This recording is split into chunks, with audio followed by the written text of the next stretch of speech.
This episode of the MOC Squad was filmed in front of a live, members-only audience.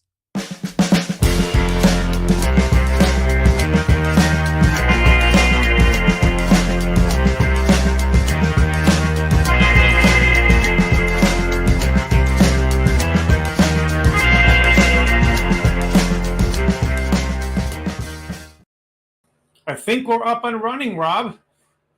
Well, that's exciting. Apologies for our technical difficulties this morning. I believe suddenly my Zoom didn't work, and eventually I had to uninstall Zoom and reinstall it. It wouldn't update. And with the amount of money that I pay for Zoom every month, it's like $50. You would think. Yeah, and all to be what? So to be data mined for Chinese AI? I mean, come on, man. It's so funny when everybody gets all incensed about, ooh, look at this new terms of service. I'm going to dump Zoom. I'm like, the entire internet is data mining you 24/7. Yeah. It's just a question of whether you know about it or not. Indeed. From your location. I mean, I'm looking forward to that because if ever I'm, kidnapped, and you'll be able to find me somewhere. Triangulate. I know. I'm really hoping for the alien abduction. Because people will be able to then know how high I was before my signal went out. They'll be like, well, he was at 6,000 feet and then just disappeared. Who knows? I mean, I'm looking forward to that. Where are the AI overlords? Are they coming? I just read an article that a time traveler says that aliens are coming soon, and there's a malevolent alien race, and then there's the good alien race. The good alien race is going to... And, if there's time travelers coming from the future, why do we have to wait? Right. Like if it's like why do they show up and leave a month between when they're here and when the aliens are supposed to arrive? Why don't they just show up on the day and be like, hello, everyone, I'm here to warn you that aliens will show up, and then the aliens show up within like 15 minutes. Mm-hmm. And you make a spectacle out of it. Why do time travelers always make us wait? If they can come from the future and wind up at any time, why not just show up right when the party starts? Well, or sit there and like... Or if they show up early, then let's do some planning, right? I mean, but it's like... Right. If they show up and they tell you these things are going to happen, so What about if you're from the 28th century, what kind of defenses might we muster? Right. What kind of... I mean, if you're from centuries hence, what kind of technologies do we need? I mean, even in God forbid, Independence Day Resurgence, or whatever the hell that movie was called, at least we'd used alien technology and built alien weapons in orbit, on the ground, on the moon. At least we didn't know they were going to come with a planet-wide city or planet. We didn't know a giant space claw like Count Zartharn from Starblade or Star Crash was going to show up and like literally grab the Earth. Right. How are we? We can't defend against big fingers. Big fingers. Big fingers. Gotta be careful with. I know I've never had big fingers, much to the chagrin of my girlfriends. I'm sorry. All right. Hey, just wanted to give a heads up that Rob is on a limited time availability today, so we're going to have to cut our time to around 5 minutes per question, just because Rob is on a tight schedule. So we will make sure that you get to your questions, get to your points quick, so that Rob can get to it right away. People are saying that I'm in black and white in solidarity of Oppenheimer. Yeah, I don't know. I felt a little film noir today, so I decided to go. You're on IMAX too, but they don't know it. All right, we're gonna go ahead and do Rob's favorite part here, which is to admit all of our friends into the Zoom call. You ready, Rob? Yeah, I love this cascade of faces. Let's do it. Here we go. Instead of raining men, well, it is raining men, but it's raining faces. Raining faces, raining Zoom accounts. Welcome, everyone. And remember, if you are a member, you will have access to the link for the chat in the members-only section in YouTube. Once you're in the Zoom call, you want to get in on the conversation, you want to join the chat, go ahead and raise your hand with the Zoom raise your hand tool there, and we will take you in the order those hands were raised. And it looks like Robertson is going to be kicking us off today. He came in hot. This time. Yeah, so I'm going to go ahead and get Roger going here, and then I'll set up the screen so that the two of you are there. But let me go ahead and have Roger unmute. You should be able to unmute now, Roger. Hey, Rob, can you hear me? And how's it going, dude? I had the quick fingers today. Oh, you did. You were fast on the draw, son. I had a good nap earlier, so Is that the secret? Is the good naps? Maybe. Hey, the other day you was talking about new technology that's coming up, kind of virtual, where you can actually watch a movie with friends, that sort of thing. Yeah, well, like with the new Apple, newfangled, the contraption that's too expensive for most people to buy. That's what I like to call it. Right. But yes. And that reminded me, have you ever seen the movie Brainstorm? Oh, yeah, dude. Douglas Trumbull's 1983 Brainstorm. I even wrote a review of it for my high school newspaper. Because I remember that movie. I actually watched it here recently, and that was pretty good. It's so for those of you who don't know, God, that movie's 40 years old. So it's Natalie Wood's last movie, but in it, there's technology where you're able to record all of the incoming sense, like all of your sight, sound, hearing. James Cameron and Catherine Bigelow kind of did a variation on the theme in their 1995 movie Strange Days, which is still unavailable in this country in HD. So in it, you could record your experience so somebody could actually play it back. So it would seem to the person that everything that happened to you was recorded. So you would see, hear, taste, experience everything that somebody had recorded. And which is really interesting. But in the movie, one of the scientists records her own death. And so part of the plot deals with getting this tape to play back and find out. It really messes up some people too when they watch that. One of my favorite things in that movie is a guy records a sexual experience and he gets knocked out when he's playing it back, so he's orgasmed like 100 times. And you would think that, oh, that's fun, but it's actually horrifying to see how it's left him, because people would do that if you had that technology. I know I would. And there's another thing in that show, Norm from Cheers. Yeah. He's in that, and he's an author. And the book that he's known to author, in that fictional story is Stab. Oh, right. That's right. It's like the fake series from Scream. Yeah. That they always talk about that they made movies. So I said, well, surely they didn't get it from that. Probably not, but there's always homage. And by the way, the guy who wrote that was Bruce Joel Rubin, who also wrote Ghost and Jacob's Ladder.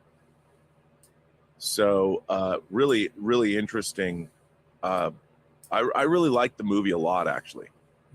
I was hoping that it's an MGM movie, but I was really hoping that Warner Brothers, as part of their 100th anniversary, might have released it in 4K. Yeah. But I was kind of hoping they would do that. And that's kind of, I appreciate all those like sci-fi, like Dreamscape. That's another one in that same era that I liked. And, that was also, is that 83 or 84? But yeah, you're right. It was around that same time. I always like those type of movies, and that's what you said is kind of disappointing about some new shows that they really never go into science fiction type of themes that much. What shows are those? I don't know. Something a Star Run or something like that. I've heard you mention off the hand time and time. I know it's terrible, but no, I completely I'm with you 100% that unfortunately they don't. They don't. I would love to see more science fiction shows, but they don't. They don't delve into science fiction, which is really unfortunate. I mean, another thing not to rip on Star Trek even more, but Star Trek, it should be a show where they should be addressing not just social issues, but in the 1960s, aside from the moon landings and maybe burgeoning or emergent computer technology, we didn't, and the idea of eugenics that came out of the early part of the 20th century and the late 19th century, we didn't have a lot. We now live in a sci-fi world, and there's a million different stories you could, I mean, bioethics, which they kind of got into with eugenics, but you know, what kind of a world are we going to live in when, like, what if there was a planet of, you know, on one hand they dealt with, well, if you're a product of controlled genetics or you've been genetically enhanced. In the 23rd century, everybody's going to be genetically enhanced. It's going to be par for the course. And this idea that they're throwing back, I mean, they change everything else, but they haven't really looked into, they've made it like, ooh, genetic engineering is something wrong. Why? Because if we had the ability to get rid of genetic diseases, we would. You know, you can see genetic markers. My grandmother was killed by breast cancer, and my mother is a 2-time cancer survivor, and has had 2 radical mastectomies. You think they're not going to go, if somebody has an indicator, a genetic marker that they're predisposed to breast cancer, they're not going to go change that? By the 23rd century, humanity, this is another thing that's really unfortunate about modern Star Trek, is we would, in the future, we will all be products of genetic engineering in order to perpetuate our species. And Star Trek has never delved into that. And it would be interesting, like, what if there was a human colony where an offshoot where everybody was genetically engineered? Mm-hmm. You know, you'd have like the Mentats in Dune, living computers or whatever. And it's always sort of disappointed me that Star Trek still is very stunted in terms of its look. In the 31st century, like in Discovery, humanity is just the same as it was 1,000 years ago at our time. That would never happen. One of the great failings of modern Star Trek is they have completely failed to imagine a credible 31st century, which is a bummer. Agreed, Rob. Thank you so much, Roger. Again, sorry for the shorter window in time here, but we're trying to make sure we're efficient for Rob. You know, Rob, I was thinking when you were saying about genetically enhancements in the future, even when you think of a show like The Expanse, where within a matter of a couple of hundred years, we're looking at different species emerging just from changes in the gravitational impact on the body, and like the folks who live in the asteroid belt. Like already they're thinking farther ahead than Star Trek could thousands of years in the future. Well, I think that's really one of the failings of modern Star Trek is there's no one, you know, if all you've done is written CW shows, which are essentially high school. I mean, Henry Alonzo Myers, who wrote the season finale, you know, he came from shows like The Magicians and the Carrie Diaries. I, you know, as a Sex and the City prequel, that's fine. But the guy doesn't know fuck all about orbital mechanics, anything about the future, and he's running this show, and there's nothing interesting. There's no, you know, you pick up. That's why I'm like, pick up any classic sci-fi book, any of the top 25 sci-fi canonical works of science fiction. Like, what are the great works of sci-fi? Just read one. Yeah, there's more thought in one of those books than in all of modern Star Trek since 2019. Yeah, and that's one of the things that I object to, is that there's no real science fiction, and there's no one who's writing anything of any note. They're not even delving into real speculative sci-fi, which is really a bummer. Yeah. All right. Not to make this about Star Trek. No. Let's bring in Tom Jr. Jackson. I'm sure he's got some other interesting topics to discuss. Welcome, Tom.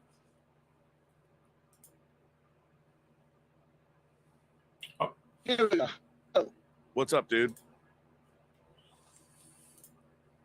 Hi. How's it going? Hey, not much. How's it going, Rob? It's going well. I'm doing well. That's good. I'm happy you're doing well. How is the East Coast? Is it hot? It's been hot, but it's nice, and it's kind of cool a little bit. But you know, it fluctuates. It fluctuates. I got 2 movies this week. I got Teen Wolf. Wait, I got Fatal Instinct. Oh, okay. There you go. Yeah, the real Teen Wolf. Yeah, you know what? The guys who produced that, Mark Levinson and Scott Rosenfeld, gave me my first industry job, even pre-Texas Chainsaw Massacre. They hired me out of a class at USC. And they were very nice guys. Nice. You know, I have to say that because of Irene, she got me hooked on Disaster, and I ended up making new logos for 3 of their shows. And Really? they really liked them. And so like, Tom, they're like, Tom, can you make some other logos up for some other shows we want to do? I'm like, yeah, sure. So yeah, it's really cool that these people really like me, and Irene really, she gets a kick out of that. She goes, you see, they all like you, Tom. I'm like, I know. I can see Have you followed her on Instagram? She's So, pretty yeah. cute. She's pretty cute, that Irene Jobson. Yeah, she and I, we message each other on Instagram all the time. I think the other night we were talking online. I think we went a little bit last night. I was worried that when you said Yeah. Morning Disaster, since it came from Irene, it was about someone's sex life. 'Cause that would be bad. Wait, it's more than that. One of the co-hosts, his name is Steve. He is so high. They announced today that they were going to do a meetup in September, and they're like, he's sitting there like staring at the screen, they're like, okay, just repeat what we just told you. Oh, someone's having a baby. He goes, no. I'm like, no, we're doing the meetup. Okay, yeah, it's on the 12th. No, it's on the 9th from 3 to 5. Yeah, that's what I said. It's on the 12th from 3 to 5. And we're like, no. But it's funny. It's a funny show. They're nice guys. RM says hello. She's at the beach today. Oh, she's not going to Brooklyn for the 50th anniversary of hip hop. Well, that's good. That's exciting. I know she said she was right now going to she's the at the beach. beach because it's like a nice. Yeah, it was a nice day for her, and she said, "I want to go to the beach," so she's at the beach. Yeah, but other than that, yeah, I got that movie, Fatal Instinct. Do you remember that movie? It's like an airplane comedy, right? Is it a comedy or Right. no? It's done by Carl Reiner. Yeah. And it's a send up of crime movies. Yeah. And film noir. It's like it's a Fatal Attraction and Double Indemnity. Right. Yes. Yes. Yeah. I have not seen that. And I saw when it first it came out. commentary. I saw it once when it first came out, and I have not seen it since. I'm so excited for the commentary on it from Carl Reiner, and I can't wait to see why he did what he did.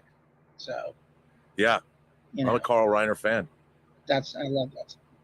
Yeah, but look, I'm glad everything's going well with you. We gotta make plans to get together at some point and do our interview when you're not so busy. Yes, no, but I mean, you know, I'm pretty much home all the time. John Campia wants me to go back on his show more, but he's only doing podcasts, so I don't have to spend so much time. And you know, yeah, but you know what? He's always posting it on YouTube, though. I know. There's a video. I know he's making videos and all that. So yeah. But it was a good show last night, though. I thought that was a banger of a Midnight Musings. I really did. I thought that was really really good. I really enjoyed that show. It was a rollicking good time, last night's Midnight Musings. I thoroughly enjoyed every bit of it. So yeah, it was totally fun. Well, I didn't know what we were going to talk about next. All right. Yeah, that's the beauty of it. You never know where it's going to go from topic to topic, and that's perfect. Yeah, totally. I had no idea. Yeah. But it was loads of fun. All right, my friend. All right, it was good to see you, man. Let's do the interview. Just about out of time. Oh, we'll do the interview. Will. I'll get in touch with you. Yeah. Let's do it. Thank you, Tom. Got a couple of super chats here. Hey, we have a new member, but it's an old friend, the Richard. has become a member of the channel, Rob. So Mm. welcome to the Richard. It's been a while since we've seen you around these He was parts. in the chat last night. Oh, that's excellent. Well, welcome, the Richard. It's good to see you. And then Science Lady has a comment and shares 10 pounds. Thank you, Science Lady.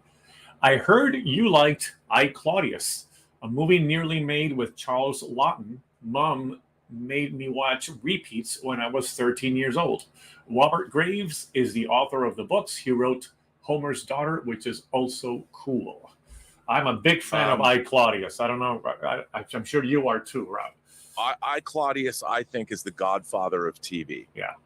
Now, it has nothing to do with the Godfather. I mean, it's got scheming. But it's at that level. Yeah. And what's really interesting, so it was made by the BBC. It was shot on videotape and the way things, so it kind of looks like a soap opera, but it's one of my favorite things ever. And what's really interesting is that the DVD they released has clips from the unfinished Charles Laughton movie.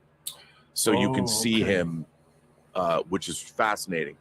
I've watched I, Claudius like 10 times. It's one of those things where it's funny because the first episode's a little dry, and you got to get to like, it has, by the way, Tony Soprano's mother was named Livia after Sean Phillips playing Livia in I, Claudius. I, Claudius.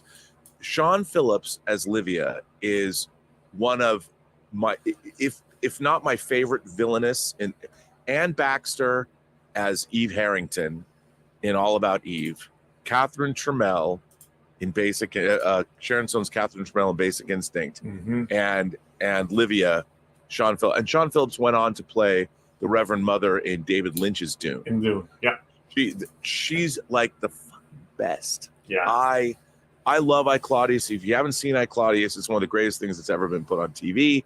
And you'll see, I mean, Patrick Stewart's in it, John Rhys-Davies is in it, John Hurt is in it, Brian Blessed is in it. Yeah. I mean, it's a who's who of all those actors that came all out. the British actors came in out the of 70s the working at the top of their game. Yeah. And it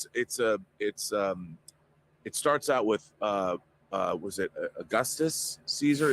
It's not Marcus Aurelius. Maybe it is. Is it Marcus Aurelius? I forget which one Brian Blessed plays. It's been a while since I've watched it, but I got to watch it again.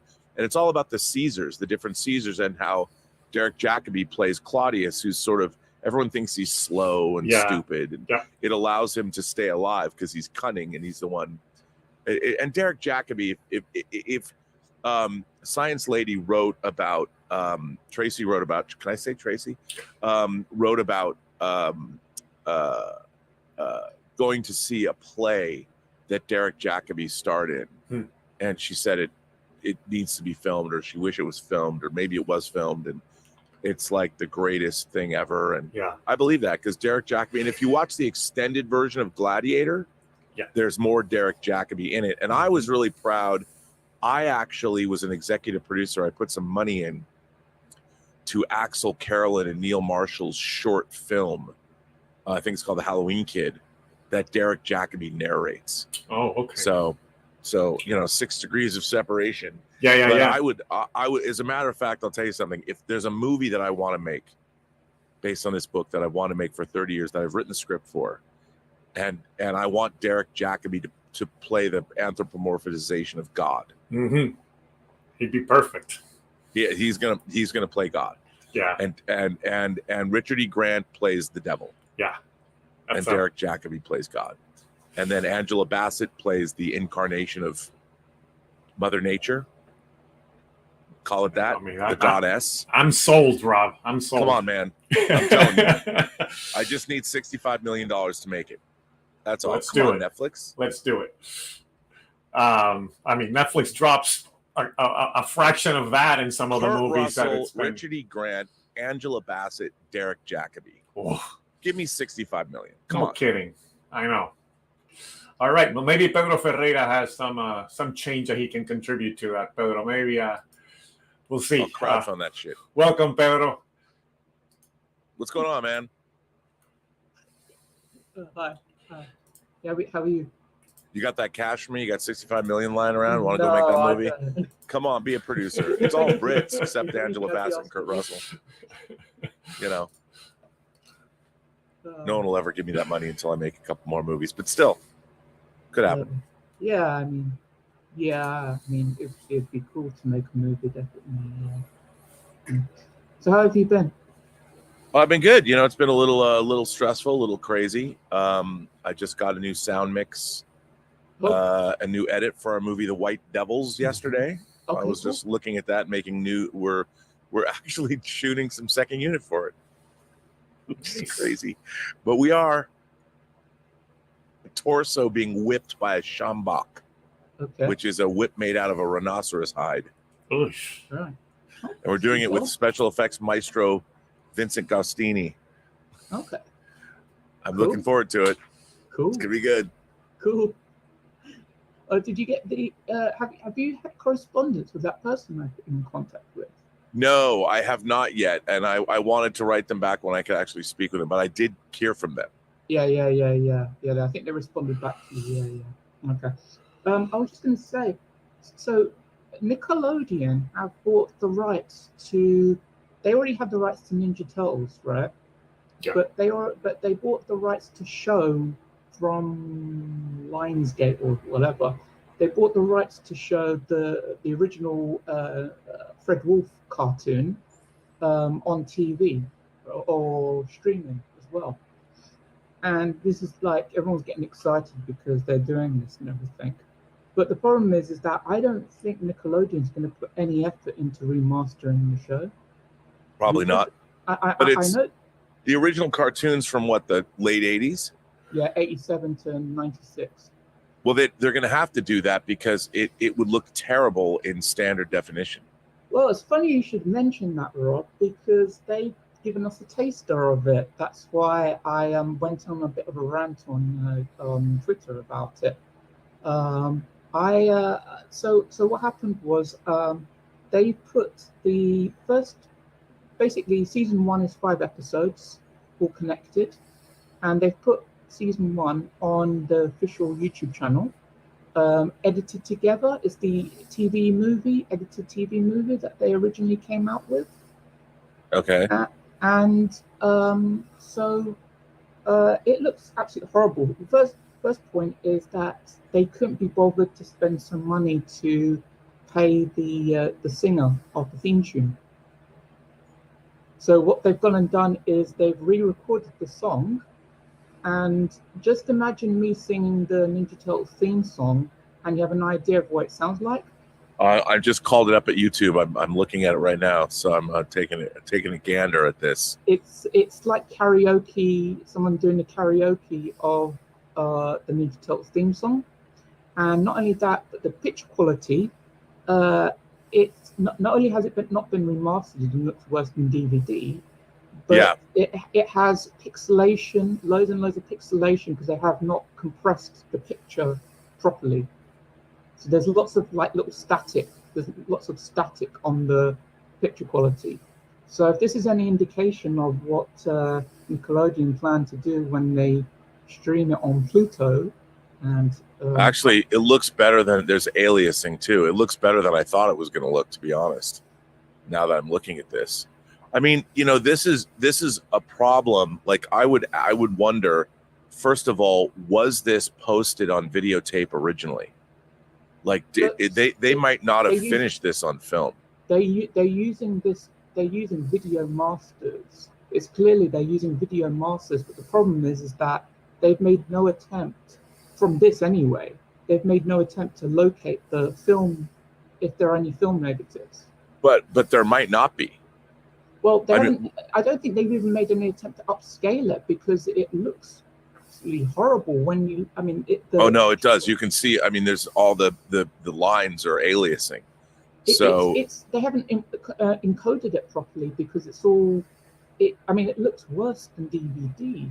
So I went on a rant on Twitter and I said, you guys should be ashamed of yourself because you spent this money to put the show out there, and this is what you're doing with it. And it's not just that, it's because you know what I'm like with preservation. If these shows only exist in standard definition, how are you going to have these shows for future generations? Well, I mean, just to be fair, that's how Next Generation was, and they had to spend $12 million to remaster it. That's right. That's right. And you know, I know this is totally unrealistic. Obviously, they tried to find the negatives, but they won't. That would actually be my cheaper option. But there might not be. What I mean is there might not be negatives. A lot of the shows from the 80s, like even all the way back to 1985, like the 1985 Twilight Zone, they finished these shows on tape. So there is no negative. So unless this show was completed on negative, this exists. So there's no way. I mean, this is where on an animated show like this is where AI would be using AI upscaling would be best, because there simply is no negative. And if there's no negative to go back to, that the real bummer is that they would re-record the theme song. And that's problematic because at the time, no one knew about the home video value of TV shows. It was not a big thing. That's why it took Miami Vice so long to get onto home video, because the music rights. My Beloved Wise Guy, the end of this first arc, the Sonny Steelgrave arc, one of the great things in TV history was when they used the Moody Blues Nights in White Satin, and they never wanted to pony up. There's a whole arc when Vinny Terranova goes undercover in the record industry, and there's all this music that they didn't pay for. So that arc was dumped from home video and syndication until recently. So this is a problem. They didn't Fast Times at Ridgemont High. John Carpenter's The Thing. When John Carpenter's The Thing was first released on home video, for the longest time, Stevie Wonder's song Superstition, when Knowles is listening to it in the kitchen, they couldn't put it on the home video release because they never negotiated the rights for home video. So this was a problem, and it's an ongoing problem. But I would say that, you know, something like this, you're never going to convince anybody that they needed to spend any kind of money to remaster this show. Unfortunately, it's not. I mean, people love it, but this is just the way it is. The only thing that I would say is it's too bad that at least they put it on and pillar boxed it, so they kept the original aspect ratio rather than blow it up to 16:9 and ruin the composition, which thank God they didn't. But this is just the reality of no one wants to spend that money, because the problem is, how do you get that money back? The only reason people will spend money remastering something is if they believe there's a profit on the back end. That's it.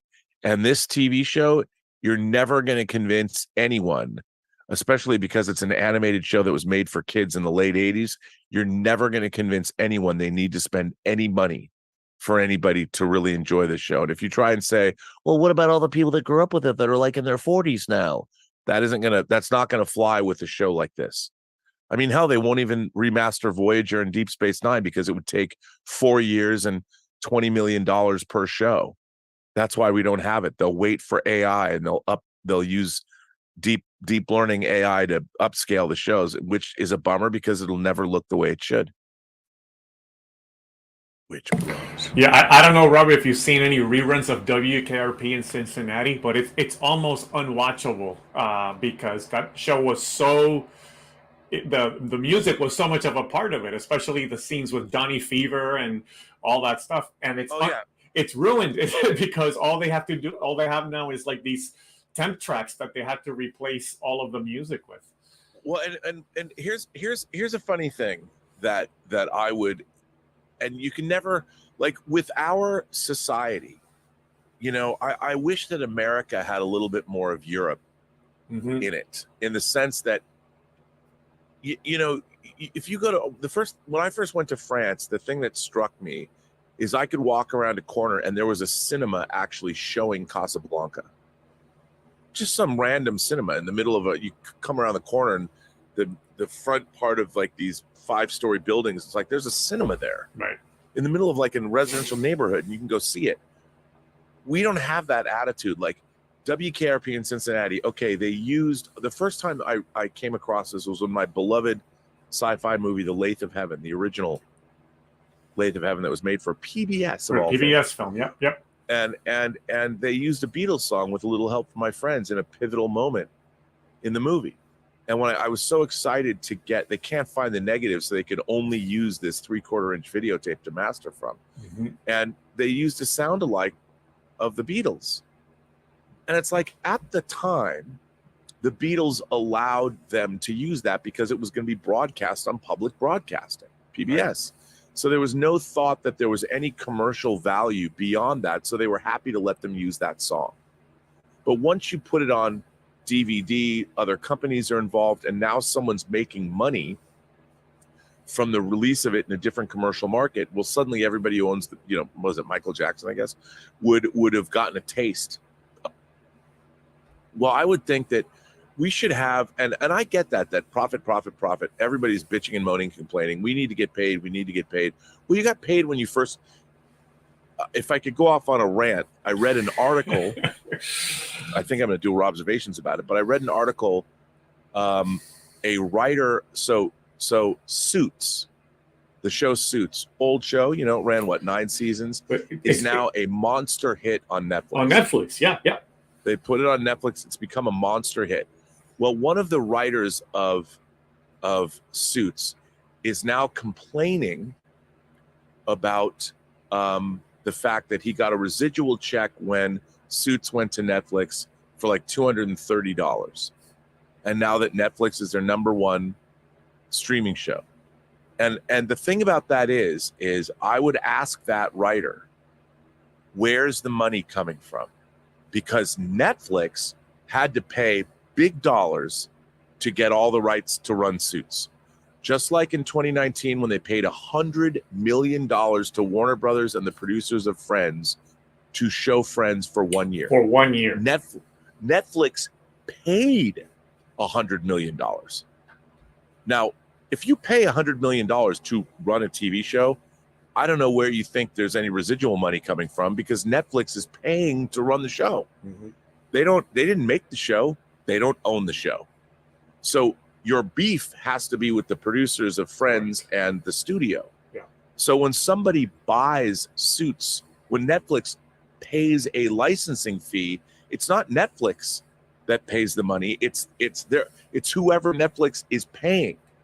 And so I'm reading this article about this guy complaining about getting a residual check for $200. And I think that a lot of people don't understand how that works. It doesn't matter that Suits is being run, it gets 1 billion hours worth of views. Netflix paid somebody else to run the show. So your beef is not with Netflix. Your beef is with who owns the show that made the money that Netflix paid. Whoever made the deal with Netflix. Yeah. Yeah. And I think that the premise is, yes, you should get paid probably more than $200 and whatever dollars. But when someone's buying a 10-year-old or 15-year-old show to show on Netflix, they're paying to do that. So that they've already paid. There's no residual. Now, if Netflix produces the show, that's a different story. But if they're licensing the show, your beef isn't with Netflix. So I'm reading this article and I'm like, and I believe everybody should get paid more about what they're worth. But it's not Netflix that's benefiting. It's the people that made the show that are benefiting. Correct. And if you're not getting the right amount of residuals from them, that's not on Netflix. And this is not me being a big Netflix proponent. I'm just explaining how the business works. Netflix paid to run the show. Right. So they don't owe anybody fuck all in terms of residuals. Yeah. And I wish people understood that. It's different when Netflix produces a show. When a show goes into syndication, that's how writers used to make some really good money. Certainly the producers do. But Bryan Singer was an executive producer of House. Right. And I know how much money he made once the show went into strip syndication and gets sold from country to country to country to country. Right. That's when you make, that's when like someone like Aaron Spelling is worth billions of dollars because of how much money he was making, because you sell shows over and over and over and over again. Right. But I think that there's a fundamental lack of understanding sometimes about how the business actually works. Yeah. Well, what my point was, when you sell the syndication, is the purchaser doing the same thing that Netflix is doing? They're not the ones who pay the royalties. It's whoever. That's right. It's whoever Yes. the deal was worked with that pays the royalties. Yes. Got it. Okay. Yeah, because it's the people that owe the royalties are the people that made and own the show. The show.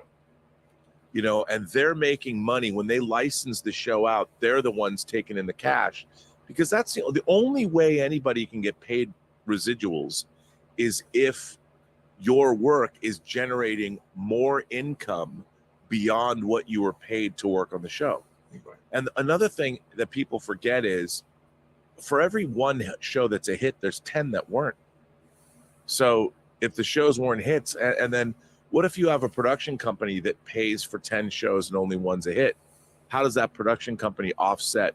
I mean, you still have to get paid if your show's a hit, but the company is a roll in the costs of making all 10 of those shows.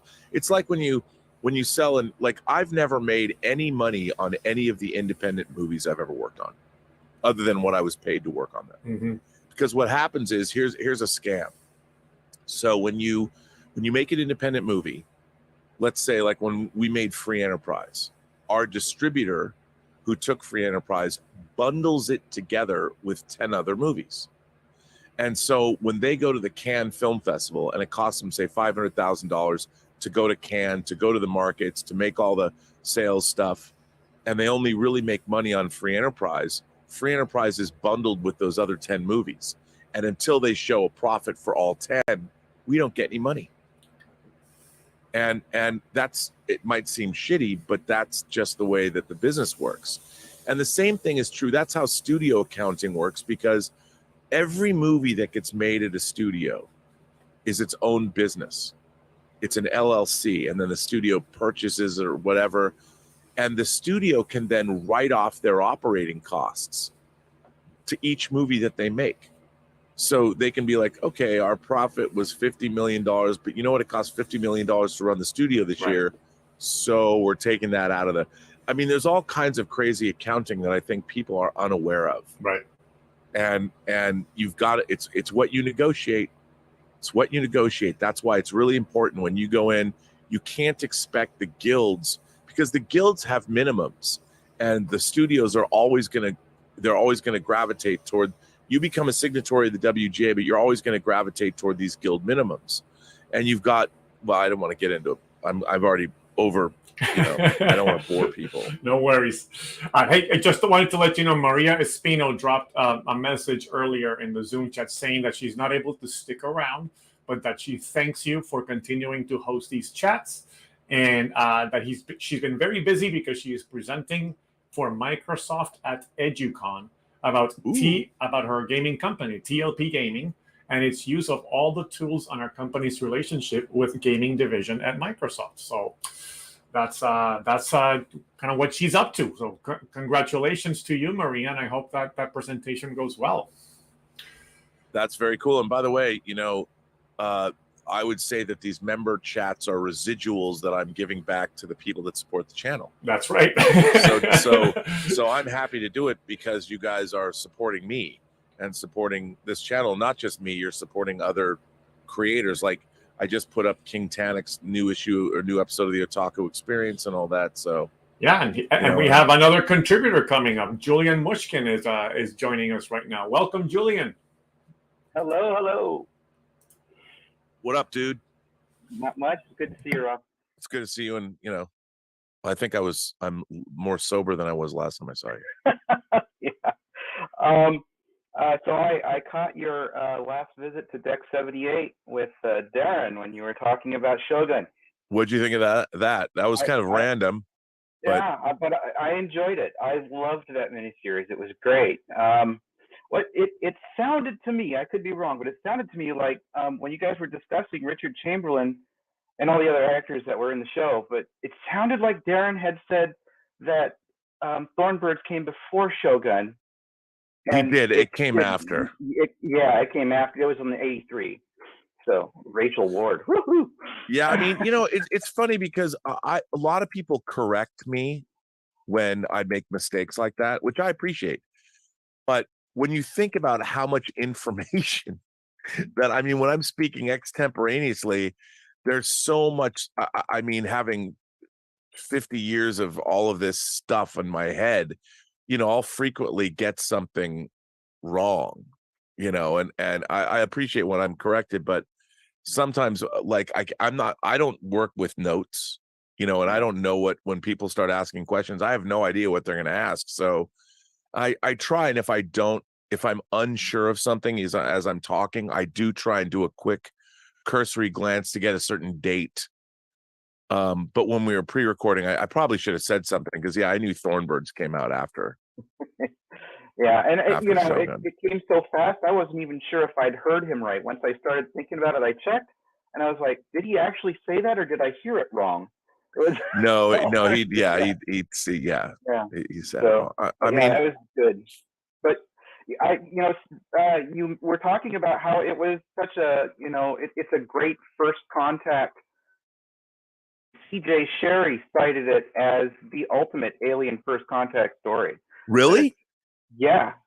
C.J. Sherry mentioned that it's a perfect, example of a first contact situation. Well, I think that's why when I was a kid, I'm 13 years old. I think it aired in September, maybe. Mm-hmm. Yeah, I can't remember, but that's how I thought about it, and I think that's why I was so attracted to that story, because you're going to an alien's. I mean, I kind of tend to think of all of those things, like, that's why I never grew up with a dog. I was a cat person, and I love cats. But since I've been with Elizabeth, now we have 3 dogs, and one of the things that I delight in about dogs is I think of them as alien life. And it's really interesting how we have 3 dogs. They all have different personalities. They all react differently, but they're all very communicative. Like Gilbert is very, like, he'll come up and he'll literally put his paw on you. And if you're feeling bad, he'll like literally tap you on the shoulder. He knows. And it's fascinating to me that, and I was thinking about this because I'm obsessed with this book, Blind Sight. The science I talk about all the time, the science fiction book, Blind Sight. But one of the really interesting things about Blind Sight, which makes it interesting, is we meet humanity. It's a first contact story, and the aliens we meet are advanced, but they're not conscious. So they don't have consciousness. They have intelligence, but no consciousness. And the idea is, we've always believed that we can only envision a universe where we're that something is analogous to human beings. Like, it's very difficult in our minds to imagine meeting intelligence that isn't conscious. That there will always be, like Captain Dathon in TNG. Maybe he speaks in metaphors, but there's going to be somebody that we can speak to. We've always believed that, but what if there's an alien species that we have absolutely no possible way to relate to on any level? Like the way an anthill doesn't really know we exist. I mean, it might, we just don't know that. But so there's no way we can't communicate with insects that we know of. So, like, I've always been fascinated by the idea that we have alien life right on this earth. Like, and yet in our own minds, we've got, like, it's okay if we hunt whales to extinction. Like, once mankind figures out just how sentient animals on this planet are, we're going to realize the greatest Holocaust humanity has perpetrated is been, and look, I eat meat. I fucking love cow, but we're going to find out that cows are, that they have thought processes and all that. And then we're going to be really sad that we have been wiping out. We're looking for alien life on other planets. Like, oh, it's a microbe. And yet we are surrounded by sentient life all around this planet. But we think of it as it's not interesting because it's like we're looking for life around the universe. And like, this planet is teeming. I mean, if we found another planet that had no humans, but had all this the exact same life forms that were on Earth, we'd think is the most wondrous, crazy thing ever discovered in the history of humanity.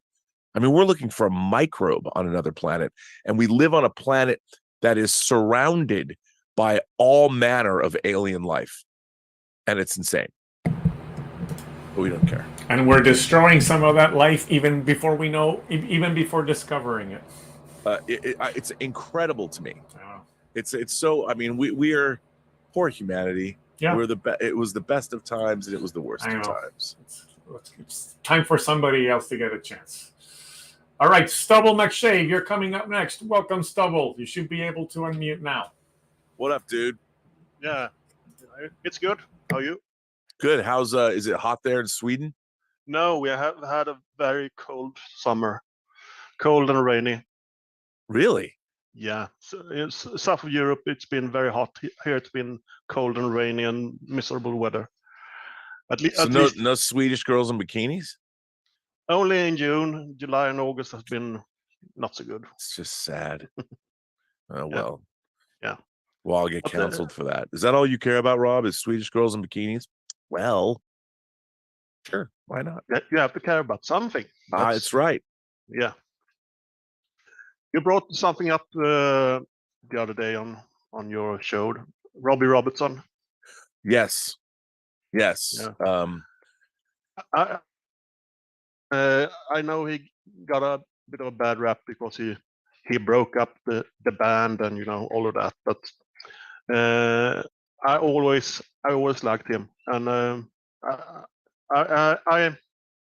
what about the band? I think almost everyone has passed away from the band. Yeah. I think it's only the oldest, Garth Hudson, who's still alive. Yeah. Well, I mean, and I had, it wasn't a big interaction with him, but as I put on a stream, I did a public service announcement.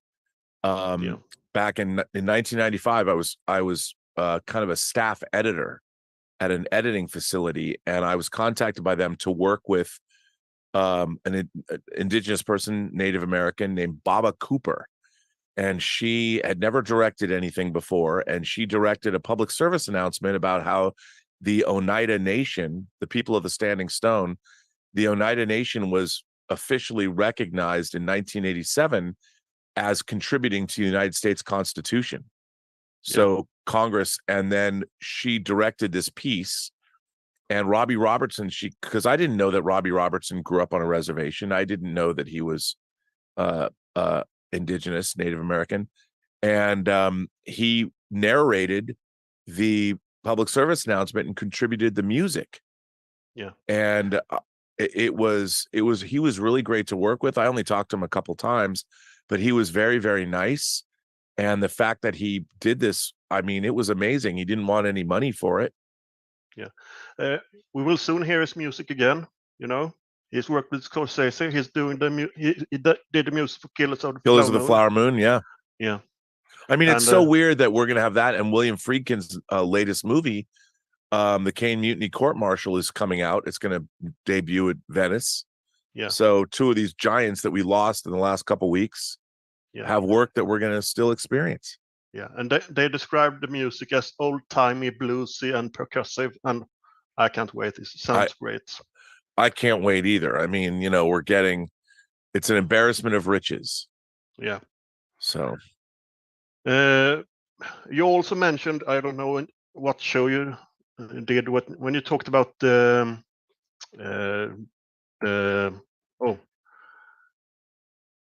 Harry Dresden TV series.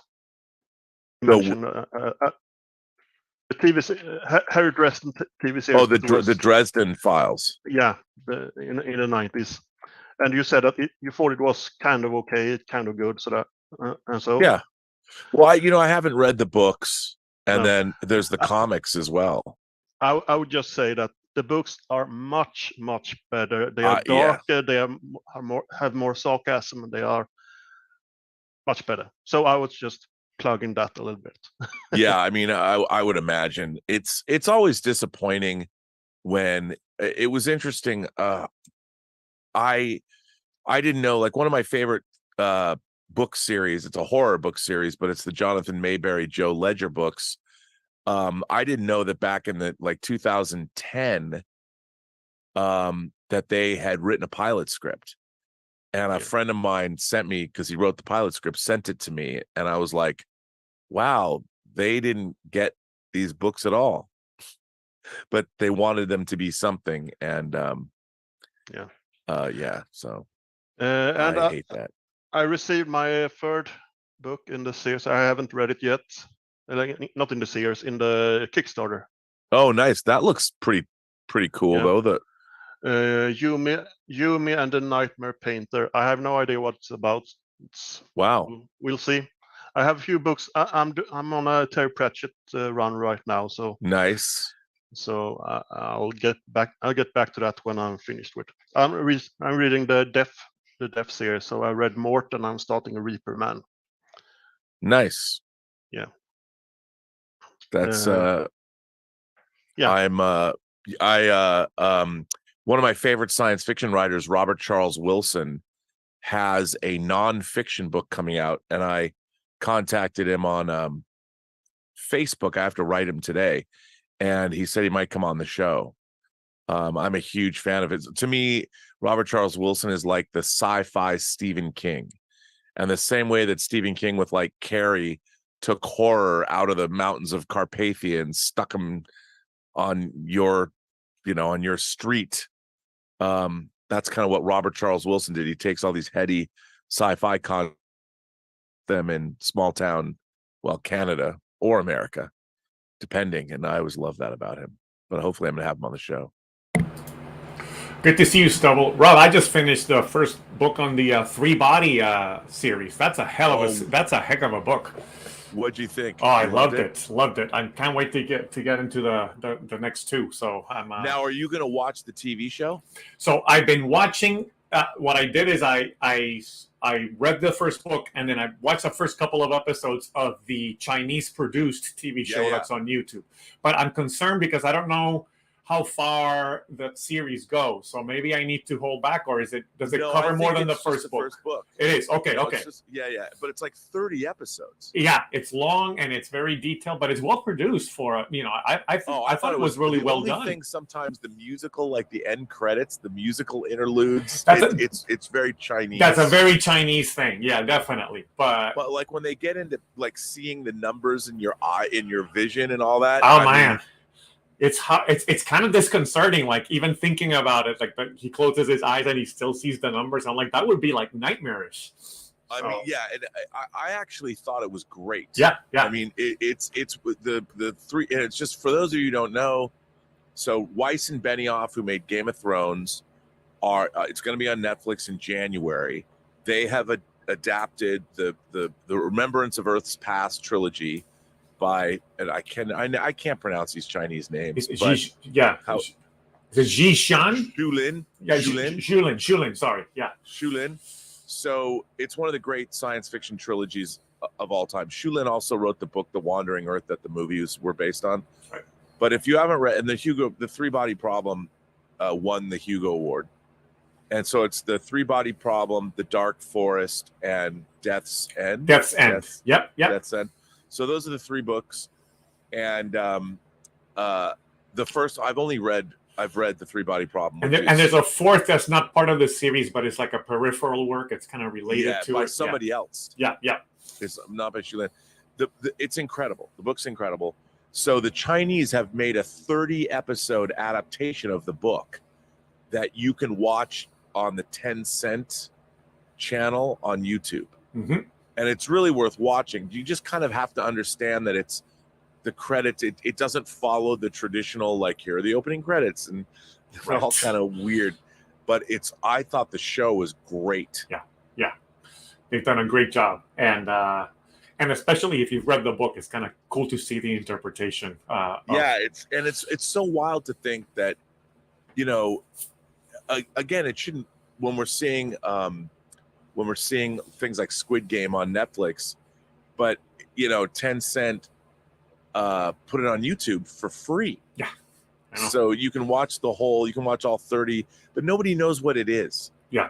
So the people that read the book do. Yeah.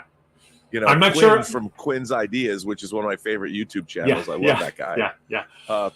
Quinn has done Quinn does deep dives into all my favorite. If you guys don't watch Quinn's Ideas, first of all, why don't you? Mm-hmm. Quinn has been delving into the great works of science fiction and fantasy too. He did Game of Thrones stuff. Game of Thrones and Lord of the Rings, but he delved into things like the Hyperion Cantos, which is Hyperion and Fall of Hyperion, are two of my favorite books, and also the Three Body Problem. And he's gone heavily into Dune. Yeah, Dune. If you ever want a primer on Dune, that's the guy to go to on YouTube. Yeah, and I even love it. I don't know where he got that music. The do do do do his opening. Every time I it's so funny that there's like these YouTubers that I love that I don't even know. Like I feel like in the film space I know all the YouTubers, but somebody like Quinn, I don't know him. You know, I'd love to like stream with him. Yeah, but I don't know him. It's like I've written people also like Impression Blend. Mariana, she's another great YouTuber that delves in. She's got great taste in horror, and she also delves into books. Yeah. But I've reached out to her, but you know she doesn't know me, so she's never, It never hurts to reach out. You never know, right? So never know. Hey, but let's reach out to Kelvin Waldborn, who's here. Welcome, Kelvin. What's up, Kelvin? How are you doing? Good morning to you all.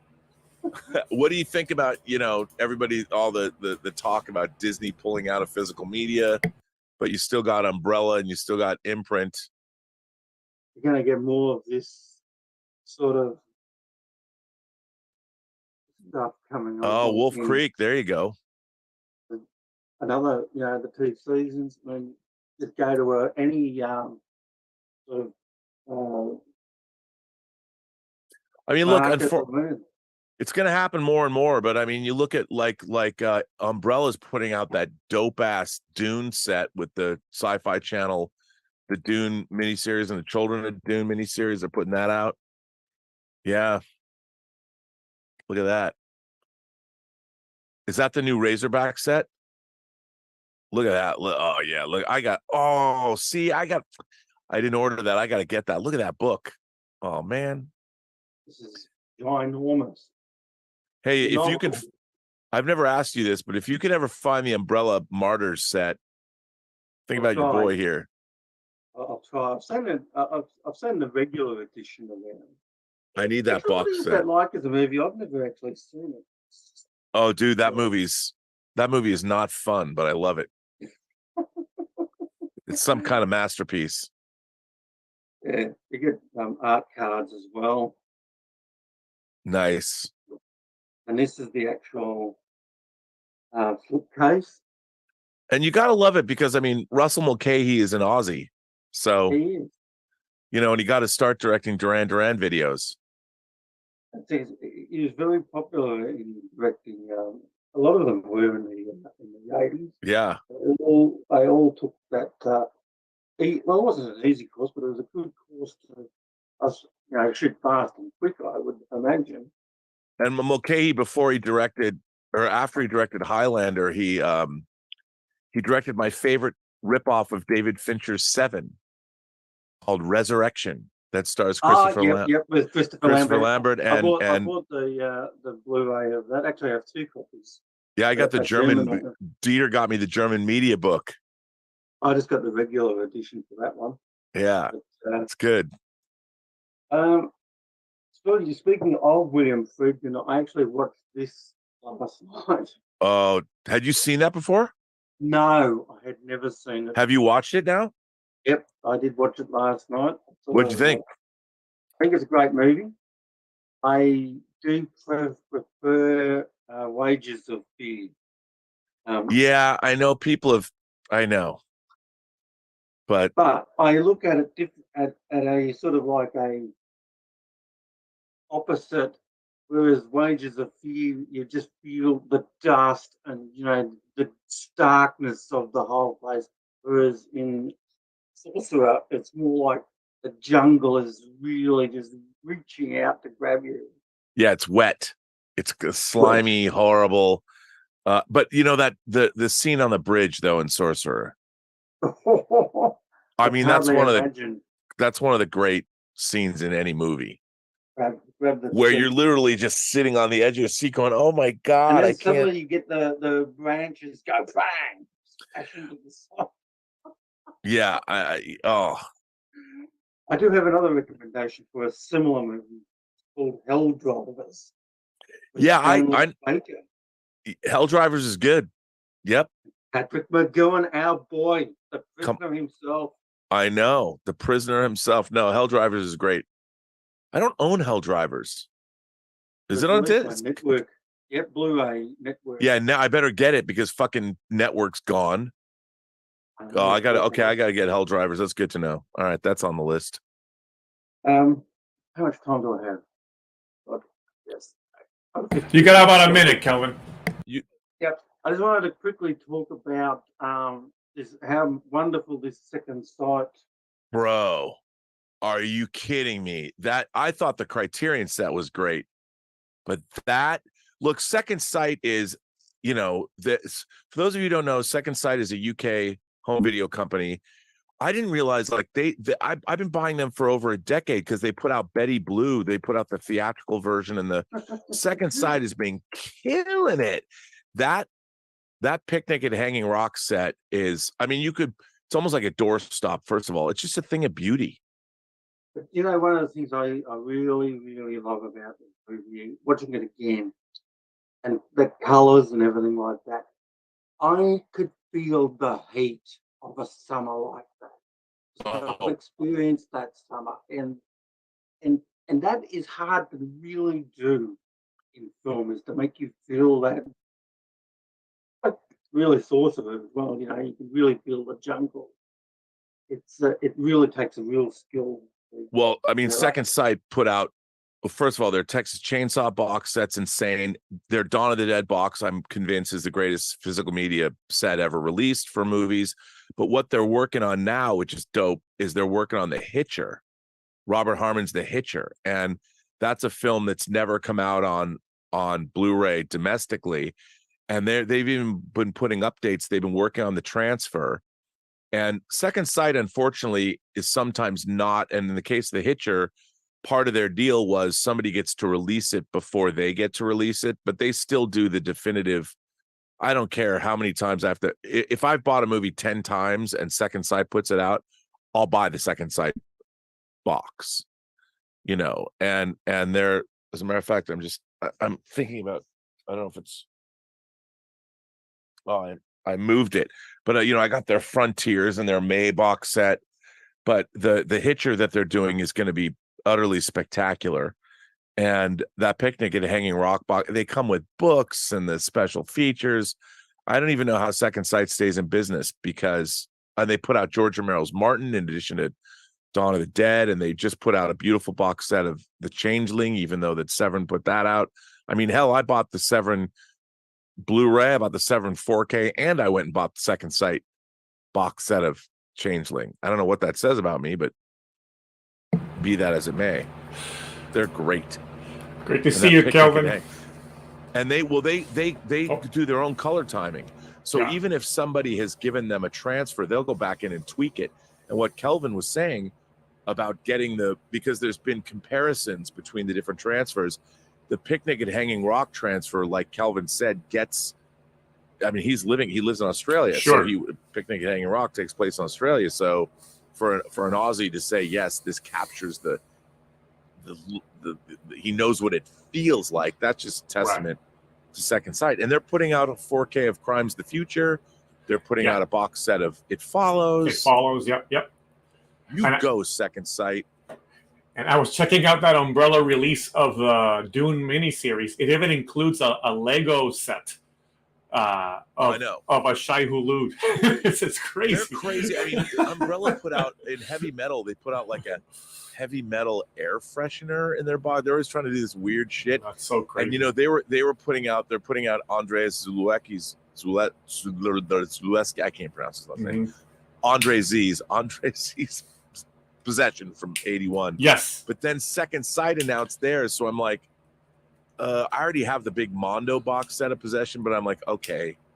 Which one? I had to make a choice. You have to make a choice. Because I mean, Umbrella's great. And I'm like, okay, I'm gonna buy your 4K Last Wave. Yeah. That's cool. Peter Weir's Last Wave, but I gotta go Second Sight for Possession. Yeah. I gotta do it. All right. Before we jump to our next comment, I just want to bring in Irene Jobson. Dropped a comment saying, like Maria, I wanted to thank you for the time you take for this community. Love you all. Thank you, Irene. That was for $5. Thank you so much for the super chat. Well, that's very nice. Thank you.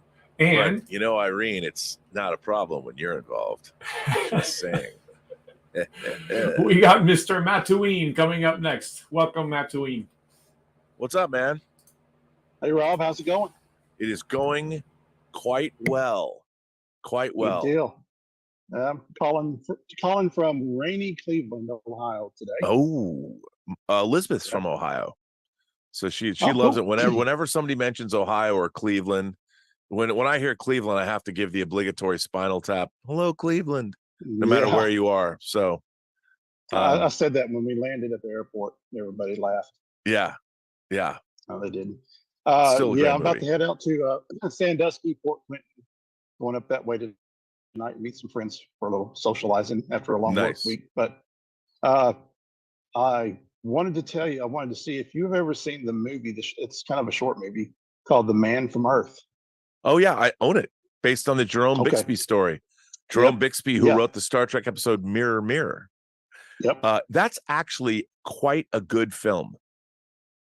It is. I was playing around with Chat GPT the other night, and I said, "So give me some suggestions for lesser known, maybe more obscure sci-fi films that are really good." And it Yep. was on the list. And I Yep. just of it and who it was by. I immediately went and found it on Amazon for free. And I'm about 20 minutes left of the movie. I had to quit, but that level of writing will not make it to Paramount today. Well, Even though it's not like Andor level or some of your better show levels, but it's from an age. It's from a person from an age of sci-fi writing. Bixby goes back to the 50s. Oh But yeah. it's very well done. It's very intriguing. It's very intellectual. Those kind of questions that they ask the main character. Oh, and that movie, Jerome Bixby wrote 2 episodes of the original Star Trek. And it's like that's all. Whenever I bitch and moan and complain about Star Trek, you get it. It's like this was the baseline of what he was. Another science fiction writer, and it's not like he wasn't rewritten, but he was another science fiction writer. He wrote the story It's a Good Life that was adapted on The Twilight Zone.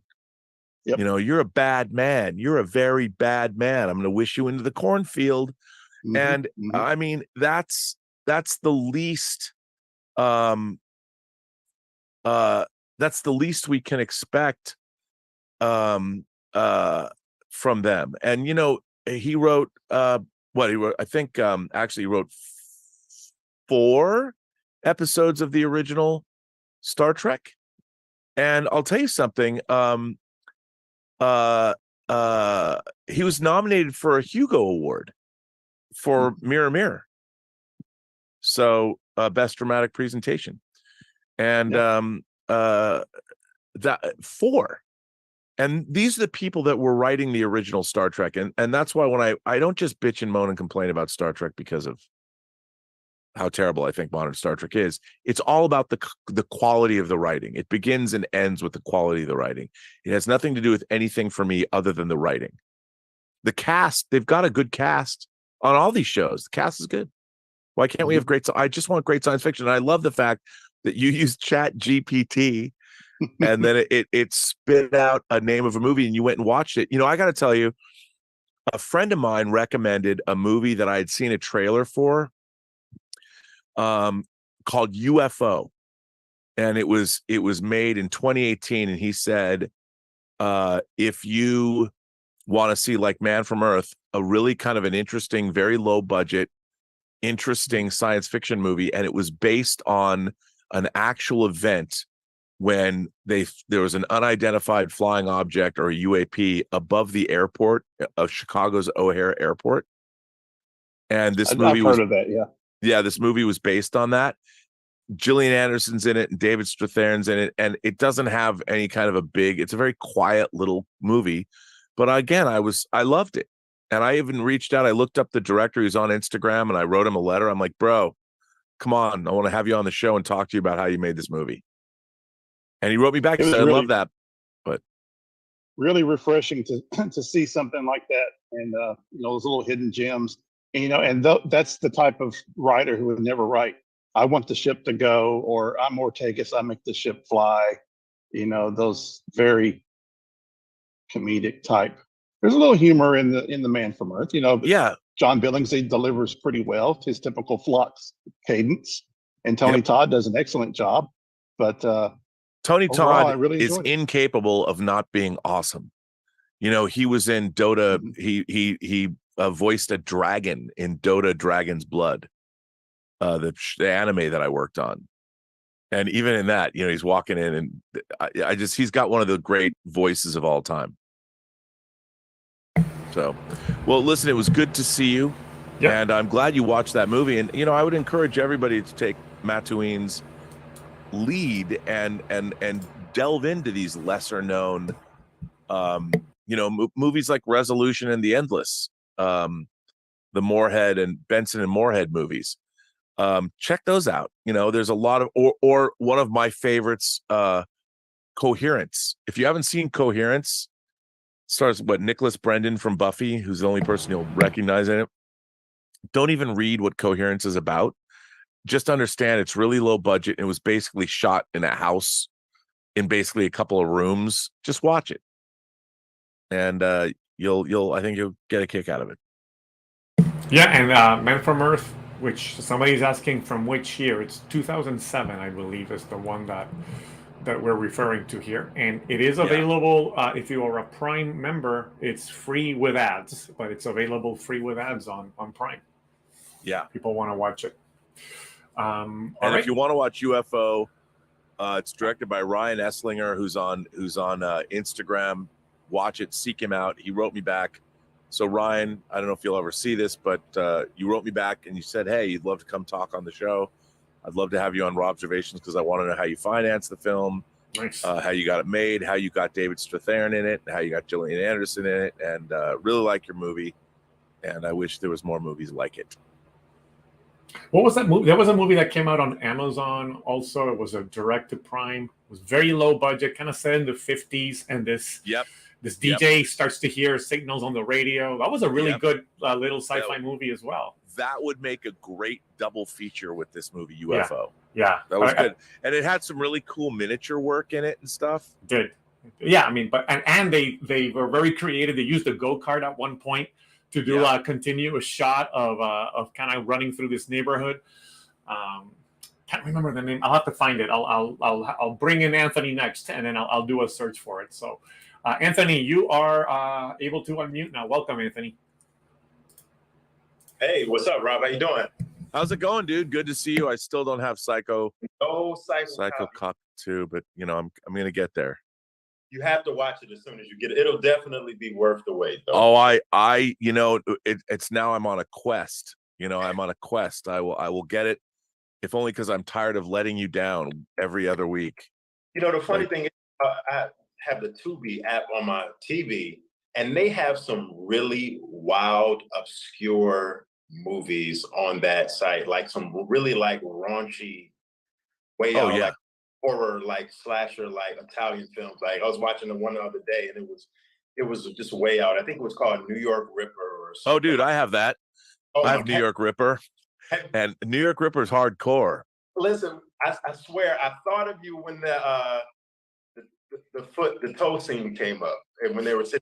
I thought of Rob. I was like, I have to mention it to Rob on the member chat. Oh, and New York Ripper. You know what I don't have? I feel that I think I want to say that Blue Underground released New York Ripper in 4K, and of course, that was directed by Lucio Fulci, who made movies like The Beyond and of course Zombie, and he knows his gore and he knows his lurid sex and all kinds of stuff. Speaking of lurid sex, this is one random question I thought of like 2 weeks ago, and I wanted to ask you: if you had the opportunity to spend one sensual, very romantic, sexual night with one of three, which one would you pick?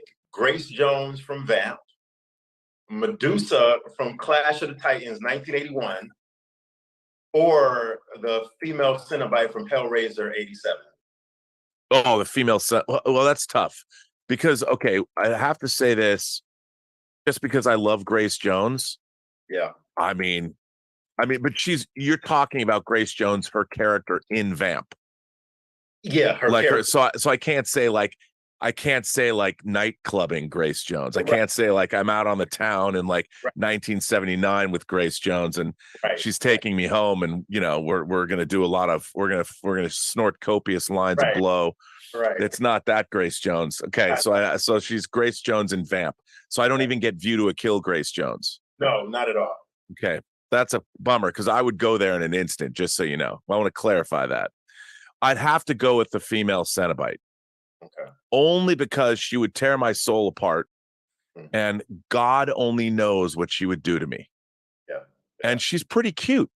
She was. I mean, if you look at her, I mean, even though she's in her S&M regalia from hell, right, and she's got shit coming out of her neck and stuff. Yeah. You know, I would bet. You know, I came very close to meeting Prince once. I'm a fanatical Prince fan. He almost backed into me in his turquoise blue BMW. He wasn't driving, and he didn't get out of the car. And it was while he was in post-production on Graffiti Bridge on the Warner lot. Okay. But everyone said he always smelled of lavender, that Prince always smelled great.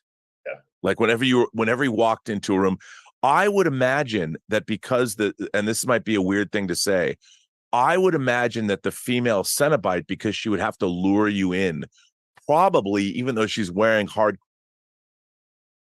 smelled really good. Yeah. Because she would want to lure you in like a siren.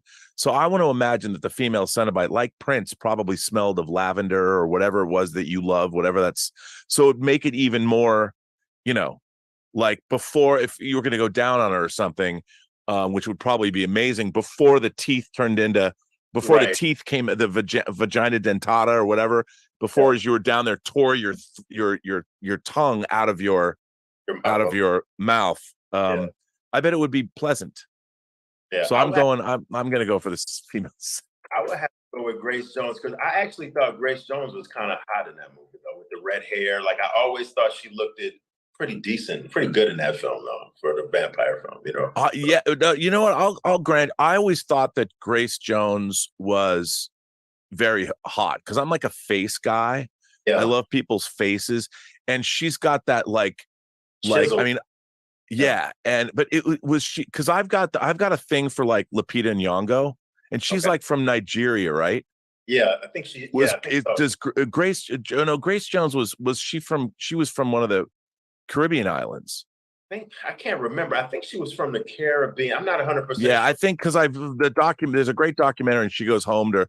But I've got a thing that like thin, dark skinned like that. I love that. Like Lupita Nyong'o, come on. You know, so, but I don't know, with Grace Jones being a vampire, that might be a little too much, but I can see where you're coming from on there. You know, that's true. And speaking of physical media, I'll close out with this one.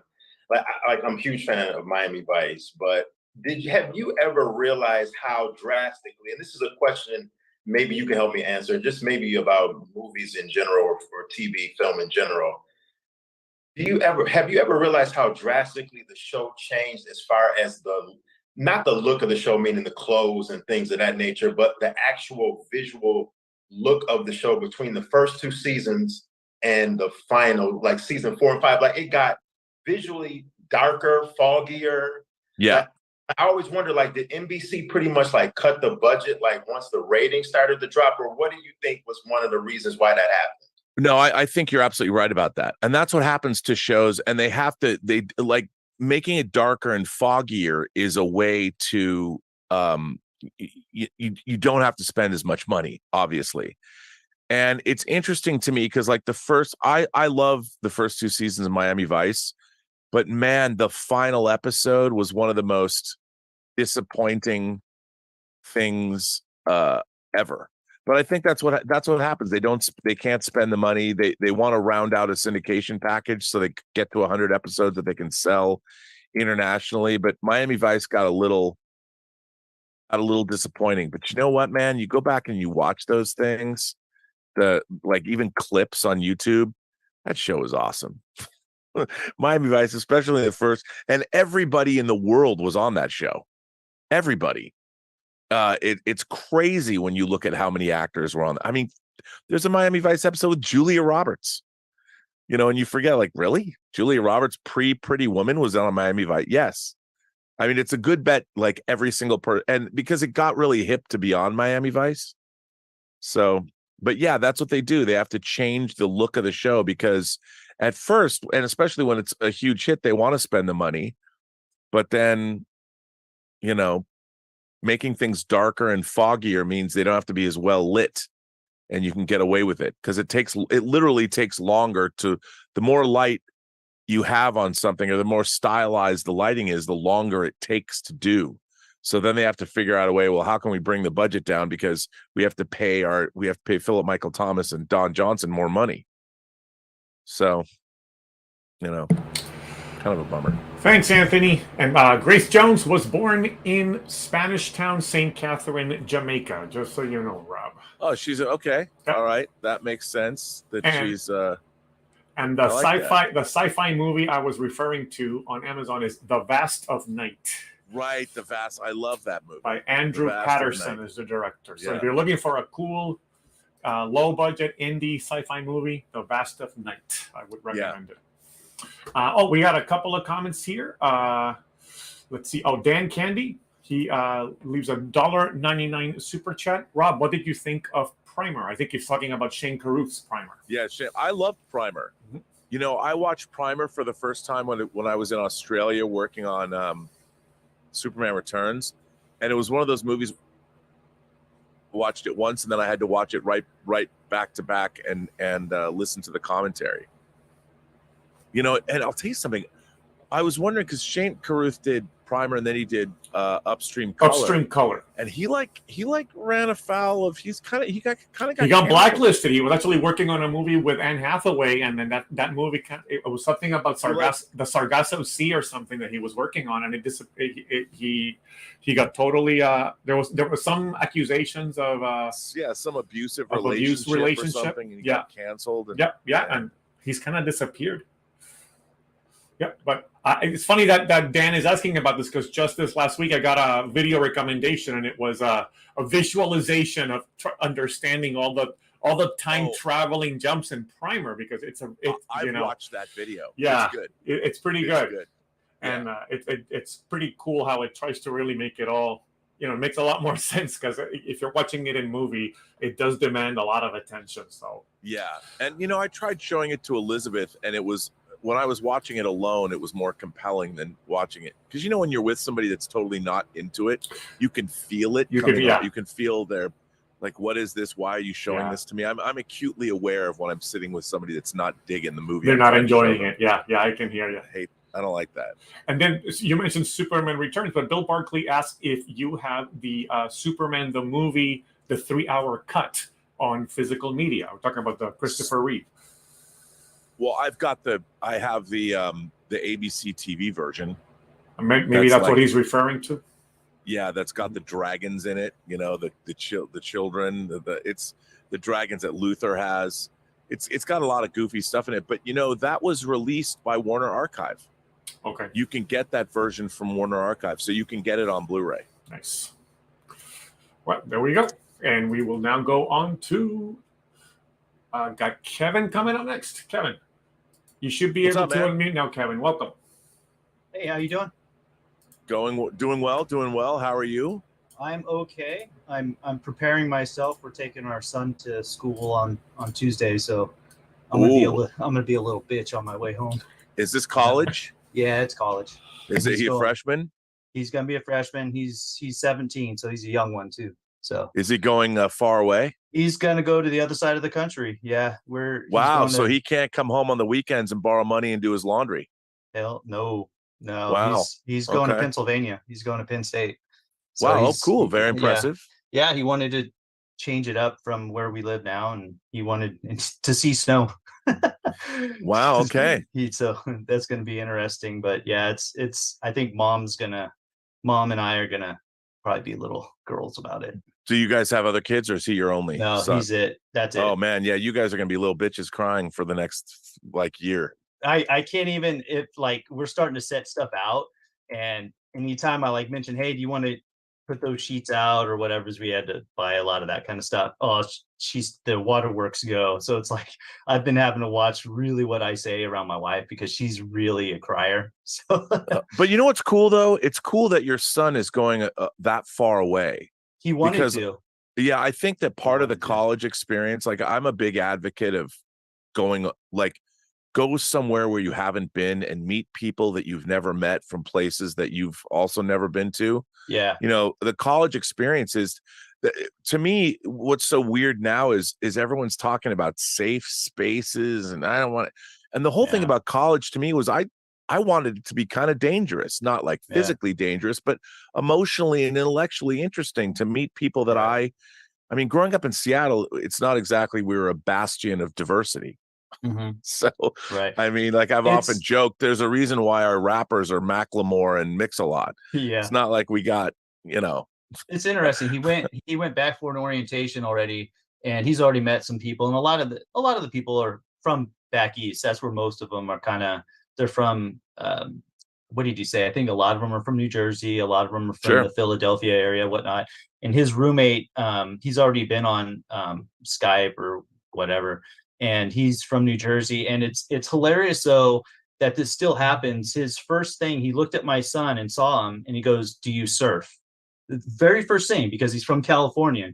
But funny enough, my son is like, "Actually, I do," because he has like the blonde hair and it's really scraggly, and he's tanned and what. He looks nothing like me. I'm the white guy of the group, but that's cool.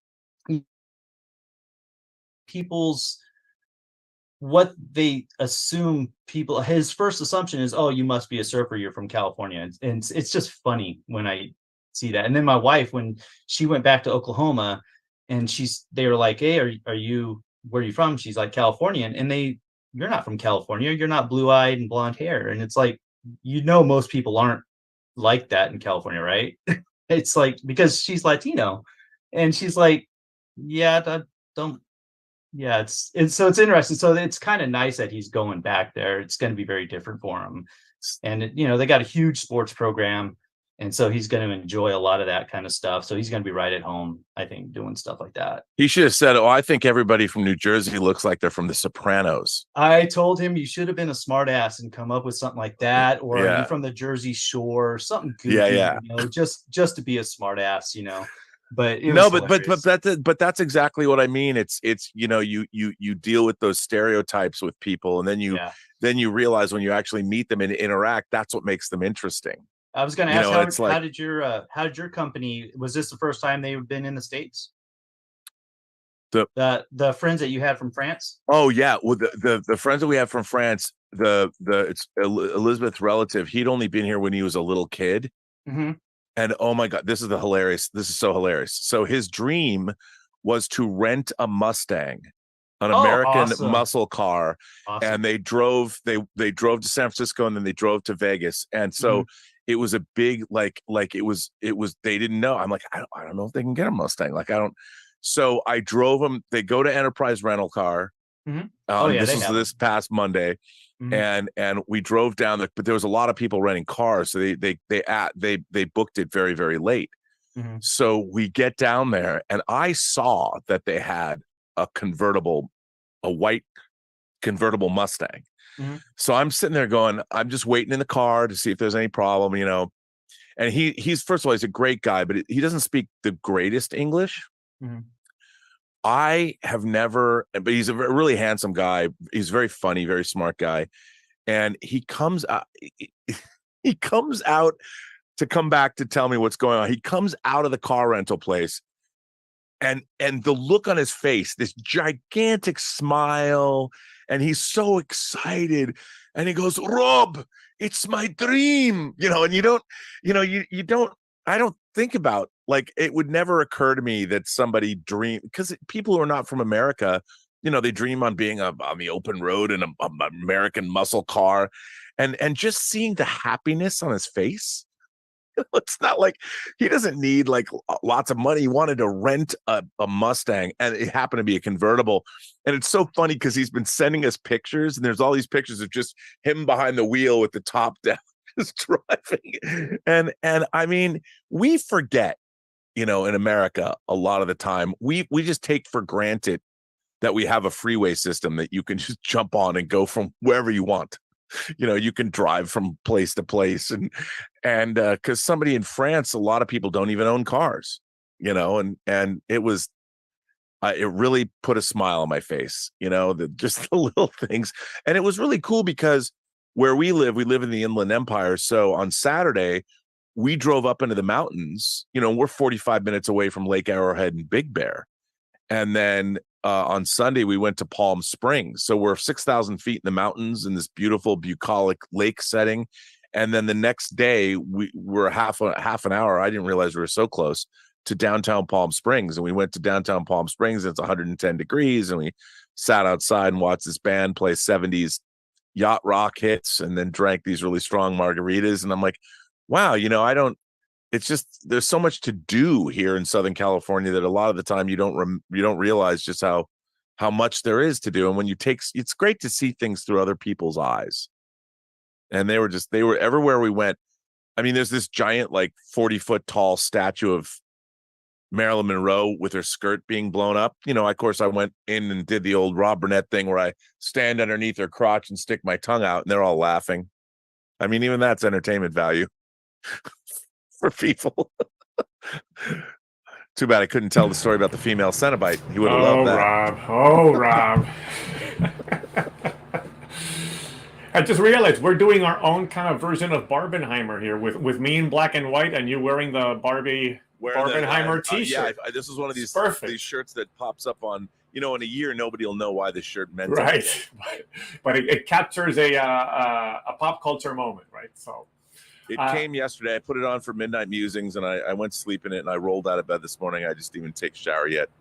I have to, because Elizabeth, like some childhood friends of hers, girlfriends are coming. Okay. And Elizabeth said before I got on this call, she goes, I'd really appreciate it if you would look cute for them. And I'm like, how am I supposed to do that? I don't know. I mean, how to look cute? What does that mean? I don't.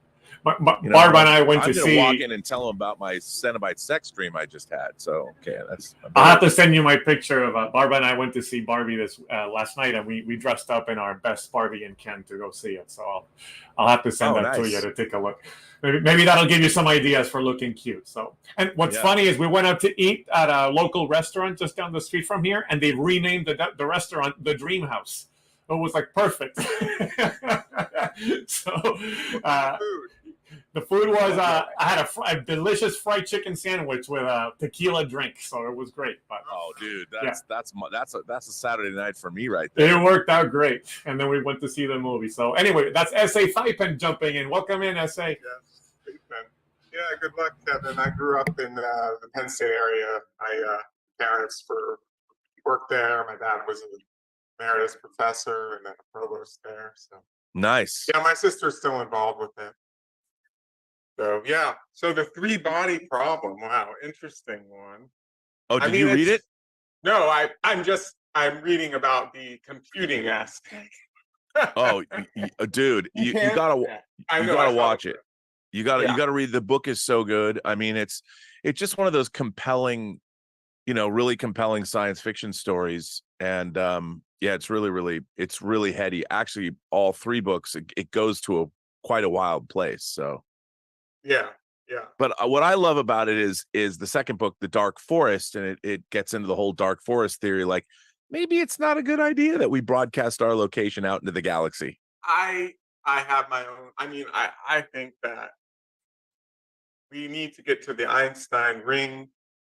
So many AU out past Pluto and the Kuiper Belt, and then we'll look and we'll probably see some habitable planets. And then everyone might see some biosigs or something that's crystallized into something like our version of DNA. And then there'll be another, equally preposterous series of freakouts about that, assuming that we survive the next 50 years and have a, reasonably good space exploration system going on. But I don't know, man. When some dude's just doing his job, working at the docks, and somebody gets pissed off when they park their boat, it's like, I'm like, you know what? That poor guy was just doing his job. And I don't know. I have a lot of hope. I don't have a lot. Where is the intelligence in this country? Yeah. I mean, come on now. What about the docks and the boat? Oh, what happened with that? Just look that up. Just look up what happened last weekend. I think it was I want to say it was Alabama. I don't remember. Oh, just a boat pulling up, a bunch of douchebags.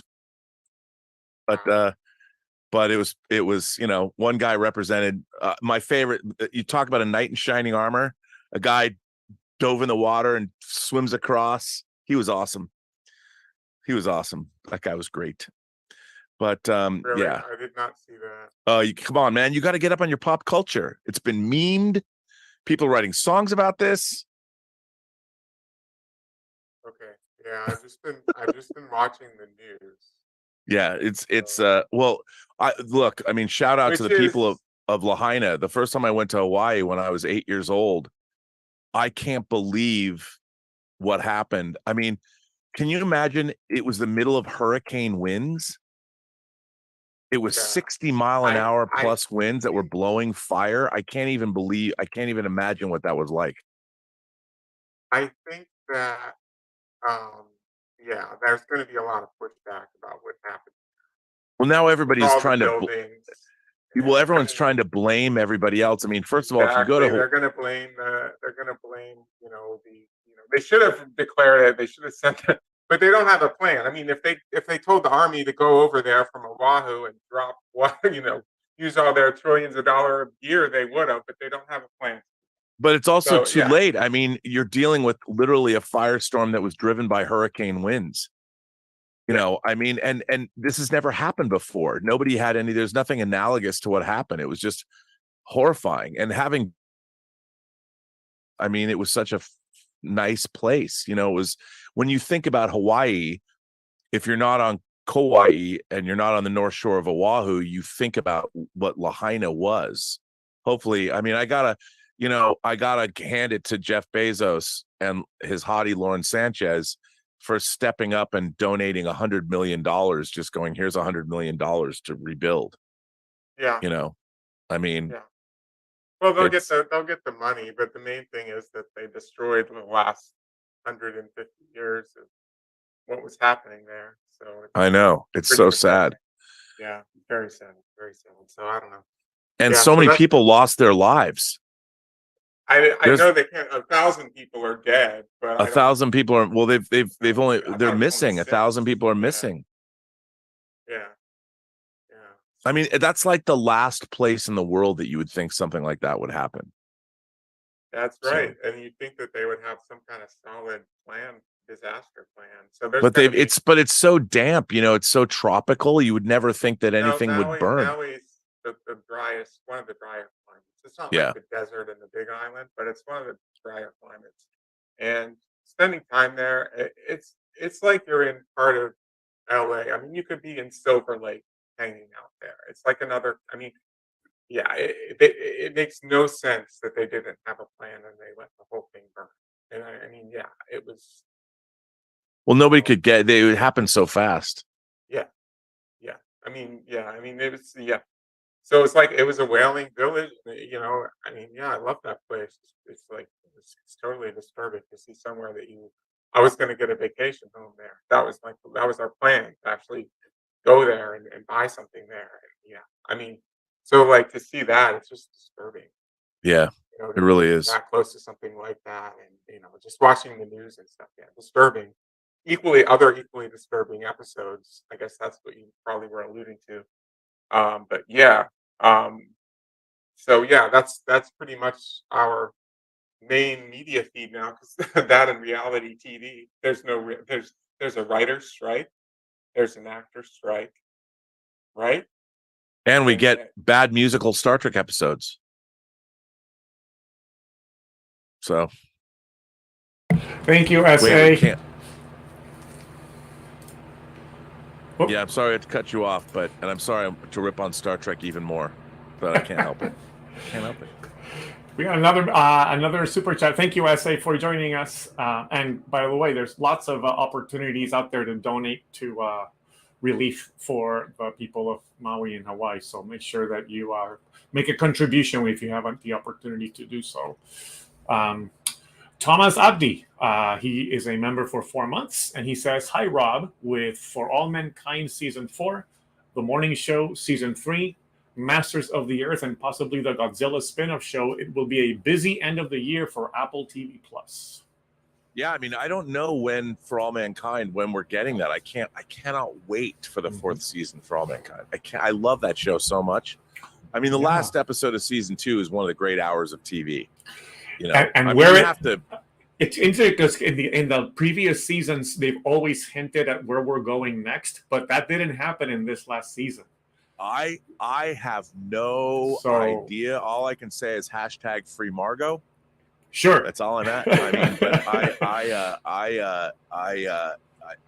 I don't know. I have no idea. It makes you wonder because so far, you know, there's been big leaps into the future, and I'm wondering with the finale of the last season how that's going to impact progress going forward, right? And will it stall things? Will it, you know? Well, and what I love about the show is how they weave in, like they didn't have the Oklahoma bombing, right? So they took that idea and weaved it into For All Mankind. To me, it's such a well thought out show. Yeah, and in my head canon, it's the beginning of the Star Trek universe. Right. So, I mean, even though it's not, but in my head canon, but Ron Moore himself has said that it kind of is for him the beginning of the Star Trek universe. So, Justin Toner, I don't know if Justin is here. He had said that he had to step away and to skip him. Let me just double check. Justin, are you with us? Are you able to unmute right now? It looks like he has stepped away. So I'm going to skip over to Sean. I think Sean might be a new member. Sean, and I apologize if I'm mispronouncing your last name, Omumia. Sean Omumia, you are next. You should be able to unmute now. All right. Can you guys hear me? Yes, sir. We can hear you. Yes, welcome. Not bad yourself. I'm Canadian from the capital of Canada, Ottawa. But I just first of all wanted to say thank you, Rob. Got to give you your flowers. You've been an encyclopedia of movie knowledge on the web. Like people need this kind of discussion around the world. You know, this is what's going to make movies last and stand the test of time. So thank you for doing what you're doing. And no matter what you keep doing, just keep talking. Thank you, Roberto. Thank you, Quintanic. I see you there too. But let's jump into what I want to say. I'm just talking about AI. I want to know, come with me on a thought experiment for just like a minute. Let's say in the future, 20, 30 years from now, studios, instead of like Disney, a studio like Disney has a corporation like Marvel underneath them. Say people have Disney Plus, won't they be able to just go to Disney, click on Marvel? Marvel's going to give you a bunch of characters or a bunch of actors that you could use their likeness. That will then, you could just then plug it in and you could then make your own type of Avengers movies. Not only that, but they'll own the rights because they own Marvel, so to speak, right? Yep. So they'll be able to share everybody's versions online. And let's say a version becomes super popular and everybody's watching. What happens then? Because the independent creator is just sitting at home. Oh, that's absolutely going to happen. I think you're absolutely right. And I think what'll happen is it'll probably be something to the effect of, if you will get some kind of maybe stipend or something, like they'll want people to type in their ideas and they'll want to take your ideas from you and they'll want to monetize. And if your idea is really good and the AI generated film turns out to be really good because you're a wicked master of prompts, or by the time that comes up, you'll just be able to espouse verbally whatever it is you want, and they'll give it out, they'll give it to you. And of course, they're going to have instantaneous AI well, it might not be instantaneous, but it probably will by them because computing power is so big. And that's what'll happen. And we're already there. We just don't have the computing power and the yet to realize the end of that, because it takes too long to render things from scratch. But we're there. And my last question is, are movies just a product of the 20th century? You know, it's funny that you say that. I think so. Yeah. I think that movies, like passive entertainment, like video games. Now you're involved. You're like, yes. My belief is that movie going was the art form of the 20th century. But now even social media, it places you at the center of your own universe. You get to curate what information you're getting. You get to curate, which I think is kind of a mistake, because one of the things about movies was, as passive entertainment, it's presenting you with ideas that you might not normally encounter. For sure. About people that you wouldn't know, about times in history that you wouldn't understand. Yeah. And by seeing another lens to see how other people live. 100%. And especially what I love, I grew up watching movies from around the world at the Seattle Film Festival. So I saw a lot of movies from different countries, learning about people's ways of life and how different and similar they are at the same time. And I think that's what the problem that I see happening, and it's been happening for the last 20 years, is that people are no longer looking out. Yeah. You know, one of the things about movies was, when you'd sit down and watch a film and you were presented with something, whatever those new ideas were, or whatever, you know, and I always go back to this. I always go back to Spike Lee and Spike Lee's first movie, which was She's Gotta Have It, which, you know, he financed himself. When I saw that at a film festival, I'm like, what the fuck? I'm going to watch a movie about some chick from Brooklyn who's got multiple boyfriends. Like, what do I know about that? I don't know anything about that. Why would I watch that movie? But I watched that movie and I was knocked out by it, because here's a girl that I would probably never have the opportunity to meet. And it was a milieu that I didn't know about. And it was an emerging new independent film voice. I have just one more question. How do you think movie making is going to be like 20 years from now?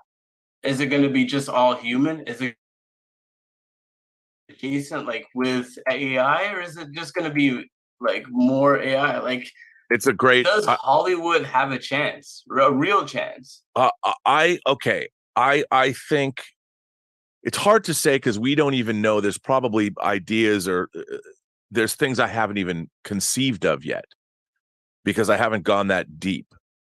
I believe that ultimately there is always going to be a place for human beings going out into the world and making stories about other human beings. I honestly believe that, because right now with AI isn't really intelligent. There is no like it's not thinking in terms of, somebody pointed out, AI's never had its heart broken. You know, AI has never mourned a lost parent or a lost pet. AI has never had regrets about, I wish I could go back and do something different.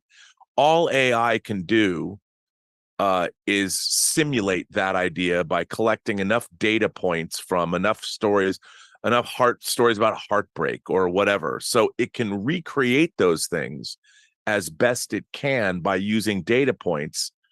But the soul of those things is going to elude AI, at least for a while. So I do think that the idea, and also we're going to get tired of looking at artificial people, I think, as good as they can be. And we talk about the uncanny valley, and eventually we'll be able to duplicate things and you won't be able to tell. It'll be so, but I do think that we'll understand that the stories, when we see reactions, and what they're going to do is they're going to use the great performances. If you want to see somebody cry, AI will find, okay, this is the best crying scene that's ever been in a movie. They'll use that as the basis of generating crying scenes. So we're going to eventually, AI is going to become so sophisticated that we might not know the difference. Artificial people and real people will be indistinguishable in 20 years. And it's going to, again, it's still going to be about, I think, and even though AI can borrow from every other story, and it's going to become exponentially more sophisticated. And like everyone else, you'll be at the center of your own universe. You'll be able to generate your own romance starring your favorite actors, or Hell, man, King Tana could speak to this. You could pick your favorite anime character and team them up with your favorite human character and have them go on an adventure. You know, I mean, together in some weird land, and it could be half live action and half animated. You know, and it could be done. You could have something that was done in the style of, like, you'll be able to do like a romance where characters meet in the 60s, and you might have something look like Astro Boy or something in the 60s, and then as this character grows up, the anime style will change all the way into, like, you're watching what is it, Susume and now, or something like, I mean, it's going to be crazy. It's going to be crazy. And then the real question is going to have to be the real, I think, moral and ethical question for humanity is, what does that mean for us?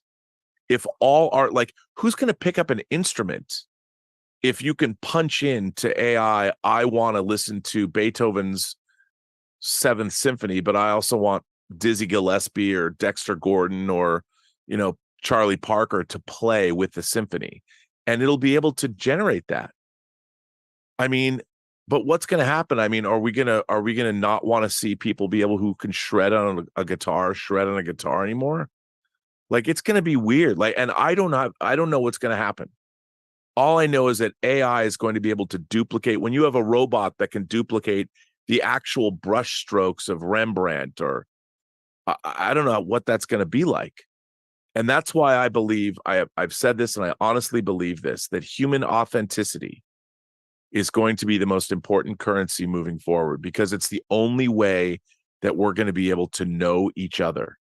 The only way that we're going to retain our humanity is if we still allow for an individual's authentic self to have value. But it's going to be a rough road, man. It's going to be a rough road. I'm kind of glad that, if I'm lucky, I've got 25 or 30 years left on this mortal coil. I mean, I'd love to, if I was going to be immortal and live for another, if someone said, Rob, you can live for another 5,000 years if you want, I'd say, sign me up, just because I want to see what kind of hell that humanity is going to go through. And if I was immortal, I wouldn't die anyway, so it wouldn't matter. So I'd be sticking around for 5,000 years. I'd totally be into that.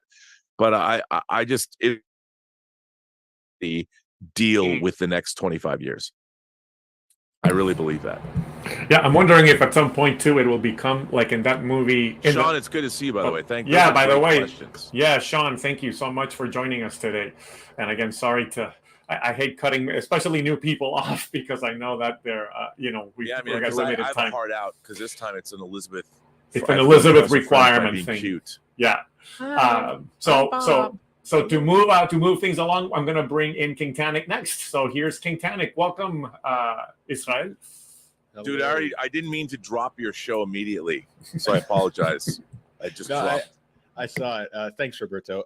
I saw it, and I was like, oh, all right, yeah. No, I apologize. I know. I apologize for getting it to you so late. That's my thing. Yeah, I'm just happy to still have it. You were just talking about authenticity with art being a major thing, and that's kind of the biggest topic that we talk about in the most recent episode of the Otaku Experience,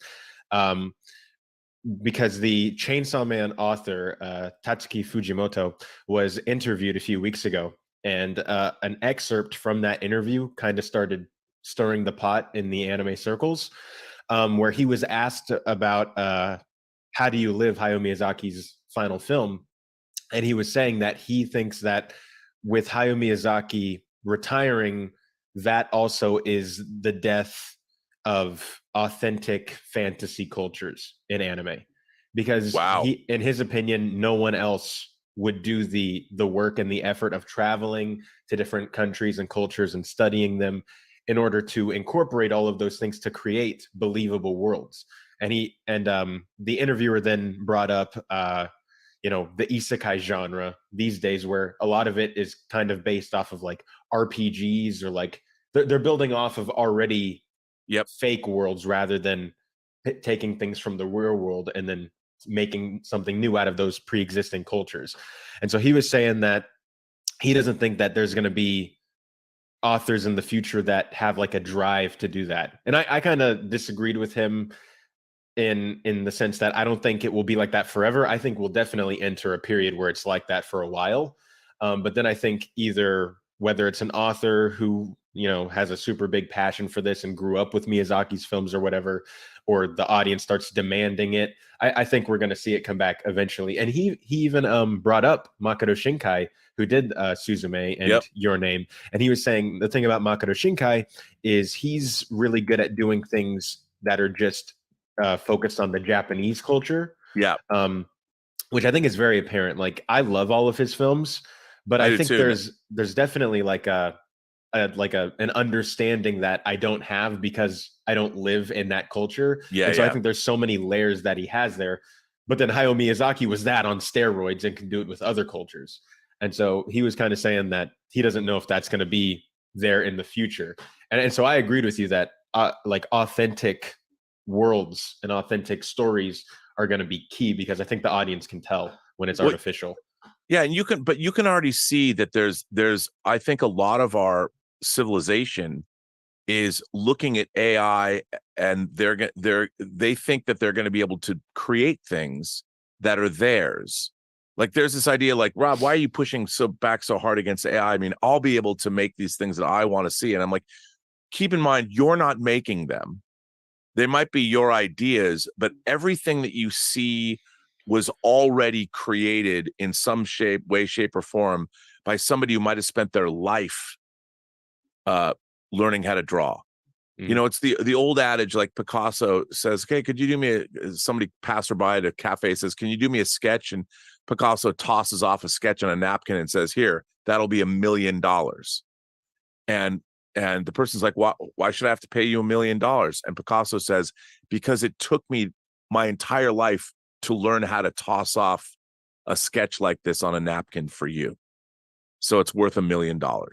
And all of that institutional knowledge, all of that learned, I mean, somebody that's learned how to, you know, play improvisational jazz, you know, like a computer, somebody sent me something, or it's actually on one of, it's a comment that's on one of the Robservations, maybe I did yesterday or the day before, when they were talking about drummers, you know, people that drum, like in drummers, percussionists, that they've measured the brain patterns in percussionists' brains and how they played. And it showed that only a human and things that happen in the minds of a percussionist. And I'm like, I like that, because you can simulate, maybe eventually AI is going to get so good it can simulate those things, but I'll bet that ultimately a human being, because you have to be able, if you're a musician, especially if you're a jazz musician and you're working with other jazz players, you don't know what they're going to do from moment to moment. You can anticipate, but then you either have to lead or you have to follow. And like, if you have a jazz quartet, is anyone absolutely going to be able to simulate what it was like to listen to the Miles Davis and a quartet or something, or his quintet or whatever? Can you do that? I mean, I brought up in the video, I was like, I think there can only be so much you can do by just researching about another culture or different countries or different things. And I think it's the same for AI. There's only so much that it can tell just from what it's being told or what it can perceive, whatever perceive means for an AI. But it won't ever replace the authentic experience of experiencing it yourself, where like authors can create other cultures from learning about it on Google and like looking up all the facts they want.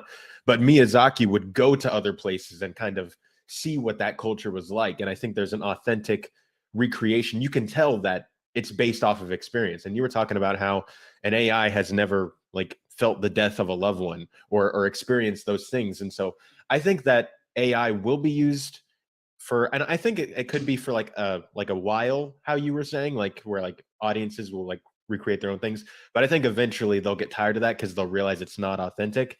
And then it will mainly just be used as a tool, whether it's for extras in the background to help with CGI, to help compose like different virtual shots and things like that. I think it'll primarily be a tool. Yeah, I mean, I will say this, like, you know, having interviewed all of these costume designers on Designing Hollywood, when I see somebody like type in what would Blade Runner look like if it was made by Fritz Lang, and suddenly you see what the characters are wearing. You know, every costume designer has a philosophy of the way they work. They like certain fabrics.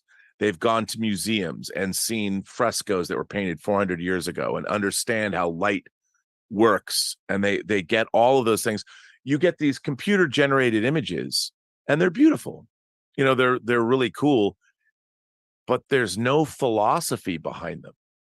You know, the AI has taken an amalgamation of all this other all this work that's been done since the dawn of time, whatever's been digitized in some way, shape, or form that can be scraped by an AI. It certainly looks really cool, but there's no real thought put behind it. You're borrowing the thought process of 1,000 different people, putting them together. And when you see it, it's like, well, why did you choose to make that decision? Why? And the AI won't be able to tell you because it doesn't know why. And it was the Chinese room, the thought experiment that I was talking about the other night, the difference between semantics and syntax and semantics, and what that means. And I mean, it'll get better and better and better. But what we really have to do, what humanity has to do, and we're so bad at this, most of humanity has no idea what it's going to be like to live in this world. We have no idea, no clue. Most people are just trying to figure out how to get by from one day to another. They don't even realize that all of our lives, in the back of our minds, we're all looking for meaning. Most of the time we distract ourselves by having to deal with the stress of day-to-day life. But also buried deep within our psyches is that question about who and what we are and what does life mean. And eventually we're going to realize that we're not asking ourselves anymore, and it's going to leave us empty. And then there's going to be a shift, but it has to be that way. We always have to go down that road and argue about it and how it doesn't matter. And I'll listen to people on Twitter tell me, no, Rob, don't you understand? It's going to allow me to create whatever I want. I'm like, no, it's going to allow you to have somebody else's work be, you're going to get an amalgamation of all these things, and you're going to be self-satisfied about it because you prompted AI to give you this thing that you didn't have to lift a finger to learn how to do. And not only that, when you ask it to create these images, you're stealing ideas from 10 different disciplines to get that one image. Set designers, art actors, costume designers. It's a real bummer. I mean, we're going to suffer through the loss of art, and it might last decades, if not centuries. And it is going to be, I think it's an existential threat, because when we lose art and you lose people making art, I mean, what's going to happen? Are people going to, if you tell the Swifties that are spending all this money and making Taylor Swift's concert, Taylor Swift's banging out 3.5-hour shows for her fans. She's killing it. She's giving you, well, what were to happen if there is no Taylor Swift anymore? Are you not? What's going to happen when you don't have a Taylor Swift concert to go see? What's that going to be like? I don't want to live in that world. Does anybody? Maybe Justin Toner wants to live in that world. Let's ask him. Justin, you should be ready to join us now. Hi. Welcome, Justin. Hello. I don't know if I want to live in that world yet, but we'll see. We're gonna find out. Yep. So I went to see Oppenheimer myself last week. What'd you think? Excellent. I think it's definitely one of Nolan's best films, easily like in his top 5. It's like a near masterpiece. There's like a few nitpicks I have. I felt like there's some stuff that he could have cut out. I mean, but the nice thing about it was that as I was watching it, it didn't feel like I was watching a 3-hour movie because it flowed mostly well. It was a little slow to start with, going back to his early years when he was in school, and then when he was teaching before he got recruited to run the Manhattan Project. But once they get to that part, man, that the movie just like takes off, and like I was impressed by like not performances, not just from the leads, but also some like really well-known actors in just small parts. Oh, yeah. Like Garrett Oldman has that one scene as President Truman, and he kills it. Yep.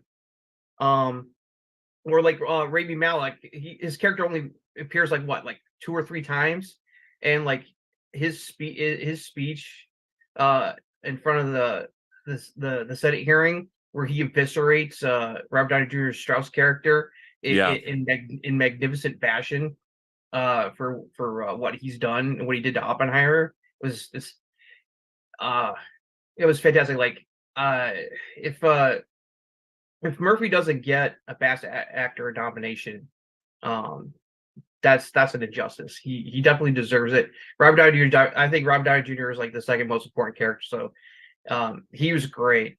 He'll probably get like a Best Supporting Actor nod, I would think. Oh yeah. Yeah, this is going to get nominated for a lot of awards. I'm feeling. I love the use of certain things like it was a very interesting choice. I was a little jarred. I was like, okay, with the black and white to color for like the stuff with Strauss versus the flashbacks, but I thought it worked in a very unique way, and so it's like I dug it, and the sequence where they test the bomb for the first time is the best part of the movie. That whole sequence was just masterfully edited and acted.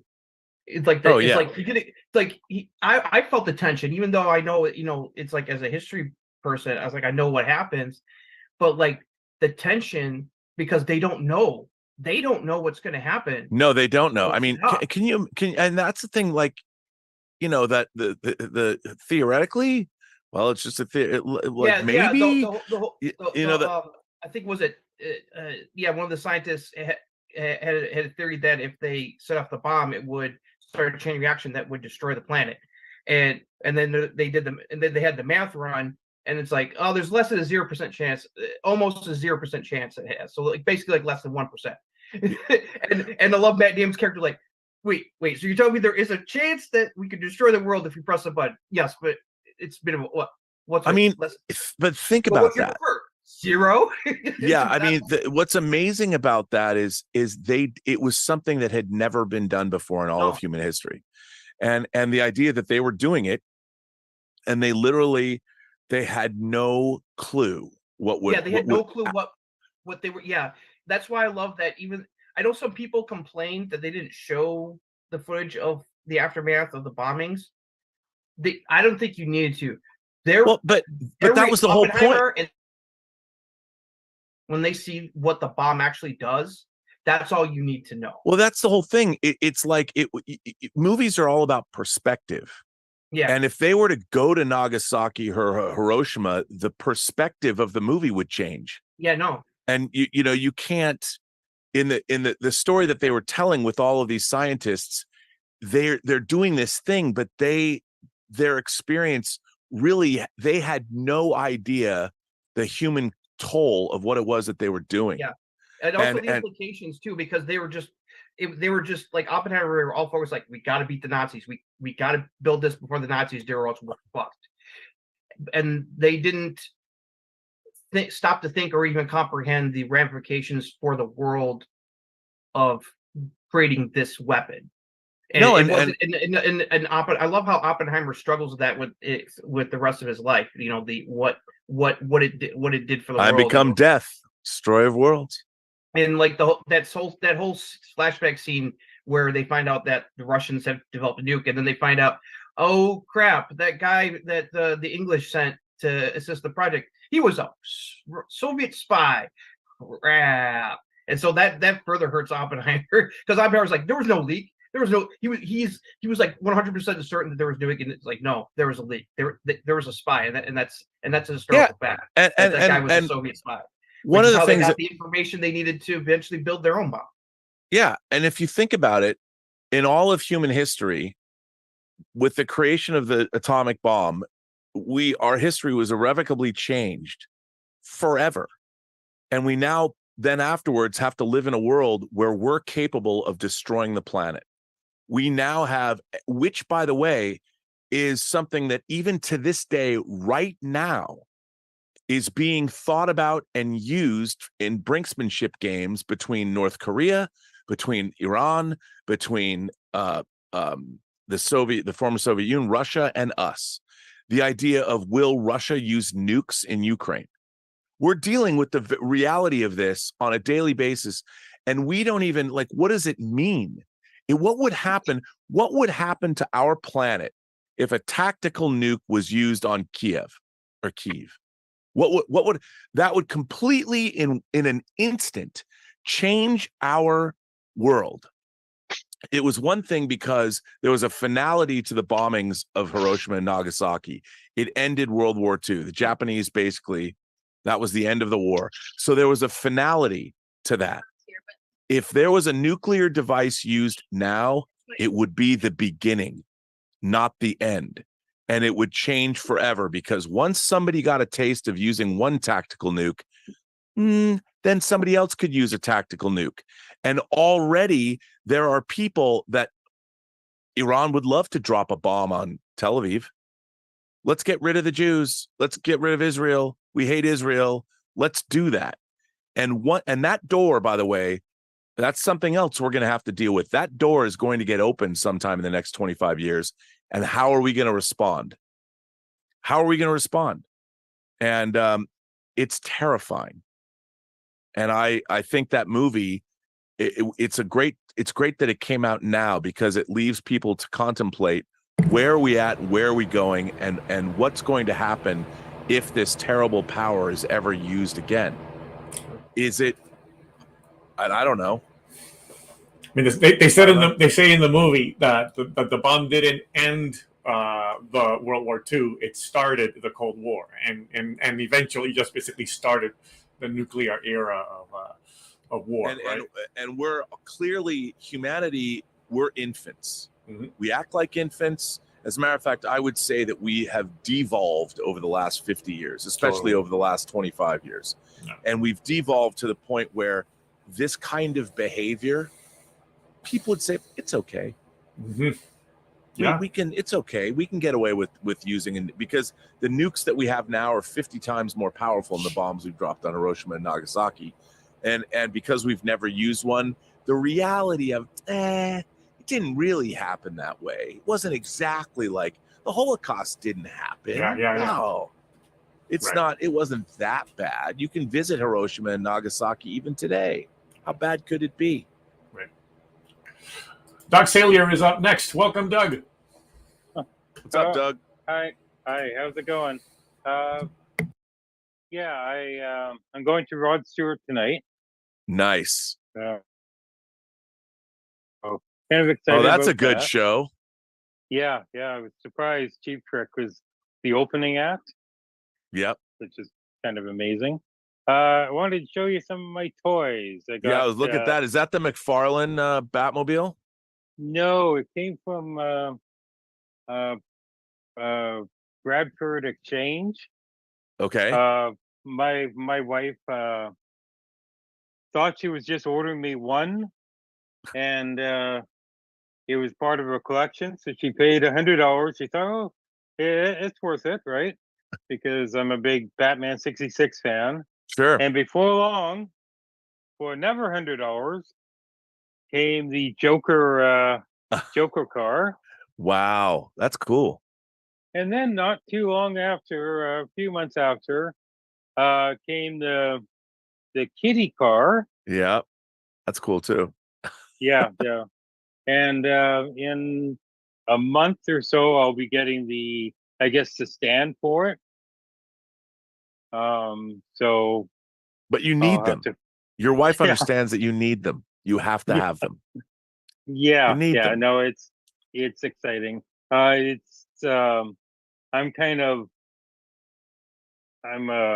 I don't know. I'm kind of weird because I looked at the stand, and the stand has Julie Newmar as Catwoman, and her Catwoman never saw this car. It was Eartha Kitt. Oh, those racists. It should have been Eartha Kitt on there, I tell you. Should have been Eartha Kitt. Yeah, I know, but it's nobody else will care but me, right? But, no, they would care, and this is the problem with our civilization. Somebody who made that stand should have known better. They're like, okay, we look at this Catwoman car. Now, who saw? And if it's Eartha Kitt's Catwoman car, you have to give credit for that. You can't put Julie Newmar because that was like the first Catwoman. What about Lee Merriweather? You know, you gotta, and this is my problem with the modern age. You know, people aren't going far enough. They're not doing their research. If the Manhattan Project would happen today, somebody would say that, you know, we have too many people that aren't part of the United States. There's too many Indian scientists here. There's too many Chinese scientists here. And we would have lost because we're afraid of doing the work. We're afraid of excellence. We have to, you know, come on, we have to try harder, America. Eartha Kitt should have been on that stand. Yeah, I know. God damn it. It's actually going to bug me. Like every time I look at it, it's actually going to. Is it just a picture of Eartha Kitt? Well, it's a stand that each car goes on, and then in the back we'll have Julie Newmar in the background, just like Cesar Romero and. But is it a picture of her? Yeah.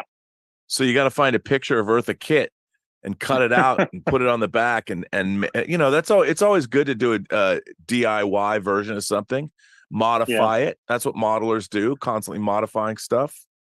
Yeah. Oh, I'll find something maybe. Yeah, but yeah. So I think you'll make it perfect. Yeah. Sorry. Actually, Eartha Kitt. No, that's okay. Eartha Kitt was actually probably one of my favorite Catwomen. And because of her voice, she had the perfect Catwoman voice. Yeah, but if you look at that, they were very careful not to, like, she couldn't flirt with Batman at all. So she was actually more of an evil Catwoman, which I kind of liked. Right.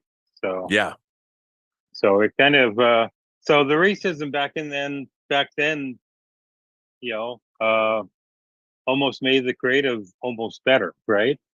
Like, you know, it's bad that it was back in the day, but you know, there's that undercurrent of Eartha Kitt, you know, sticking it to the man. Yeah, and there was no talk about race bending, or like I don't think no people cared as much as they do today. Well, also Eartha Kitt was cool too. You know, no one's gonna. She already had her bona fides. She was already cool, so no one's gonna say shit. Yeah. Okay. Well, I have 5 seconds left, so thanks a lot, Rob. I really appreciate everything you do, and you have a good day. Okay. Well, thanks for being here, man. I appreciate it. Good to see you. And tell your wife she's a fine woman.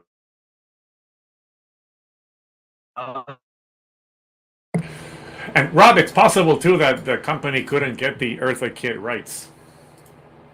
That's, you know what? That is true, but I'd like to believe they're idiots. Yeah, I know.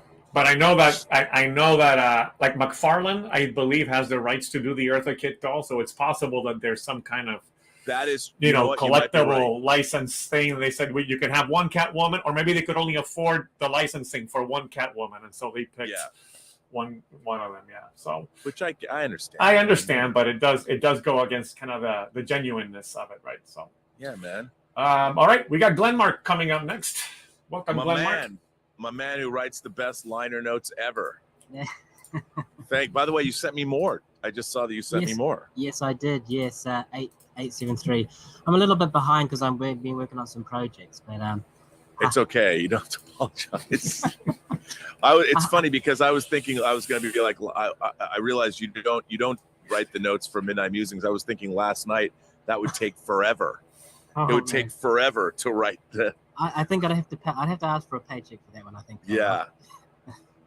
I mean, I thought that was a great show, though. I mean, I did love that show. Oh, is it only 5 minutes we've got now? Is it? Oh, gee, I've got to rush then. I wanted to just open with a joke, and I don't know if I'll have time, but I wanted to show you what's inside of this afterwards, but maybe not. Now, no slight on our friend Calvin, but as you may know, Australia and New Zealand have a little bit of a sibling rivalry going on, and it likes to think that it's the big brother, I think, and that we are kind of the little brother that gets a little bit beaten about the bush a bit. And I was very aware of this when I lived in Australia. And I tell you what, they would just love to lambast me with joke after joke after joke, debasing Kiwis. So it was with my great surprise that I had one guy, he said to me, he goes, you know what, Gleno, Australia is the arse of the world. I had my ears pricked up and I thought, why would you say that? To which he replied, New Zealand's what fell out. Okay, that's pretty good. Now I mean, I don't agree. I'm going to transpose this over to the rivalry between classic Trek and modern Trek. Now, you know, it's very well to say that modern Trek is a piece of crap, but how about we put it like this? Rob Star Trek, episode 24. If classic Trek is the perfect body of work, then modern Trek is what fell from this backside of paradise. I like it. Now, let me show you. I will show you quickly what's inside of here. It just arrived. It actually arrived last week, and I was all very excited because Robservation was supposed to only be 2 days away. Then, of course, it was delayed. So I've been waiting a whole week to do this. This is it, Rob. My second children's book. Oh, wow. Congratulations, man. Yeah. That is seriously, congratulations. That's amazing. Yeah. That very is lovely. amazing. Same illustrator as the first one. Wow, that's really cool, dude. Now let me ask you this. You've done a book, you've written a book. What's it like when you get something you've made like that in the mail? Oh yeah, it's absolutely amazing, and I think I might just with the letters that people can write to you, Rob. You know how you can pay a little bit for an extra longer one. I kind of want to save my experiences for that letter particularly, because that's just going to really okay yeah that's fine. Then I'll be able to it's quite it's like I guess it's like releasing your baby child out into the world, you know, sending it out on its first day to school and thinking, oh, is it going to be all right? Will people like her? You know, all that right. kind of thing. And then my editor was so lovely. She said, "Oh, don't worry, Glenn. It's Glenn. Like she is going to be well accepted." And this was very nice. I've heard that's it. nice. That's good. So that's pretty cool. So, that's amazing. Congratulations. Thank you very much. Appreciate that, and all that you do, Rob. I really appreciate it. Well, I really appreciate these notes because they're great, and they've also really generated more traffic to Robservations. Fantastic. I mean, the putting them down. I mean, you really notice by thousands of people. So more people have subscribed and discovered the shows because of what you're doing. So thank you. Appreciate that. So fantastic. And 20 seconds to left. I just want to say I seem to remember that Amy Grant had a song on Miami Vice as well. She did. Yes. I think she did have a song on Miami. She was huge. Yeah. You know, yeah. I don't think she appeared on Miami Vice. No, I don't think so. No. But yeah, but yeah, Miami Vice was huge. I have it on Blu-ray. I mean, I'm a huge Miami Vice fan. So and Sean, we're not gonna have enough time because I have to leave. We gotta end with the Richard on this one. I apologize. But Glenn, it was good to see you. We got the Richard here. The Richard actually asked if he just wanted to come in right at the end for 1 minute, so we can let's go ahead and get Sean in for 1 minute. Sean, yep. Sean will have and then Sean can have his at least 3 minutes here with you, and we can have the Richard come in. So Sean, you can unmute now. Welcome. Okay, guys, I just wanted to say again, thank you, Rob. So, what's the future? Where do we see ourselves? Like, is Hollywood going to change? Is society going to change? Better yet, is the audience going to change? Like, the audience is the one that dictates a lot of the stuff, right? Especially when it comes to streaming. Is everybody going to consolidate? Are we going back to how things used to be? I just want to say, before you answer this question, thank you, Roberto, again. Oh yeah. Thank you, King Tanic, and thank you, Rob. Like I just keep saying, guys, keep talking. Your platform's only getting better and you guys are really talking about the ins and outs of movie making.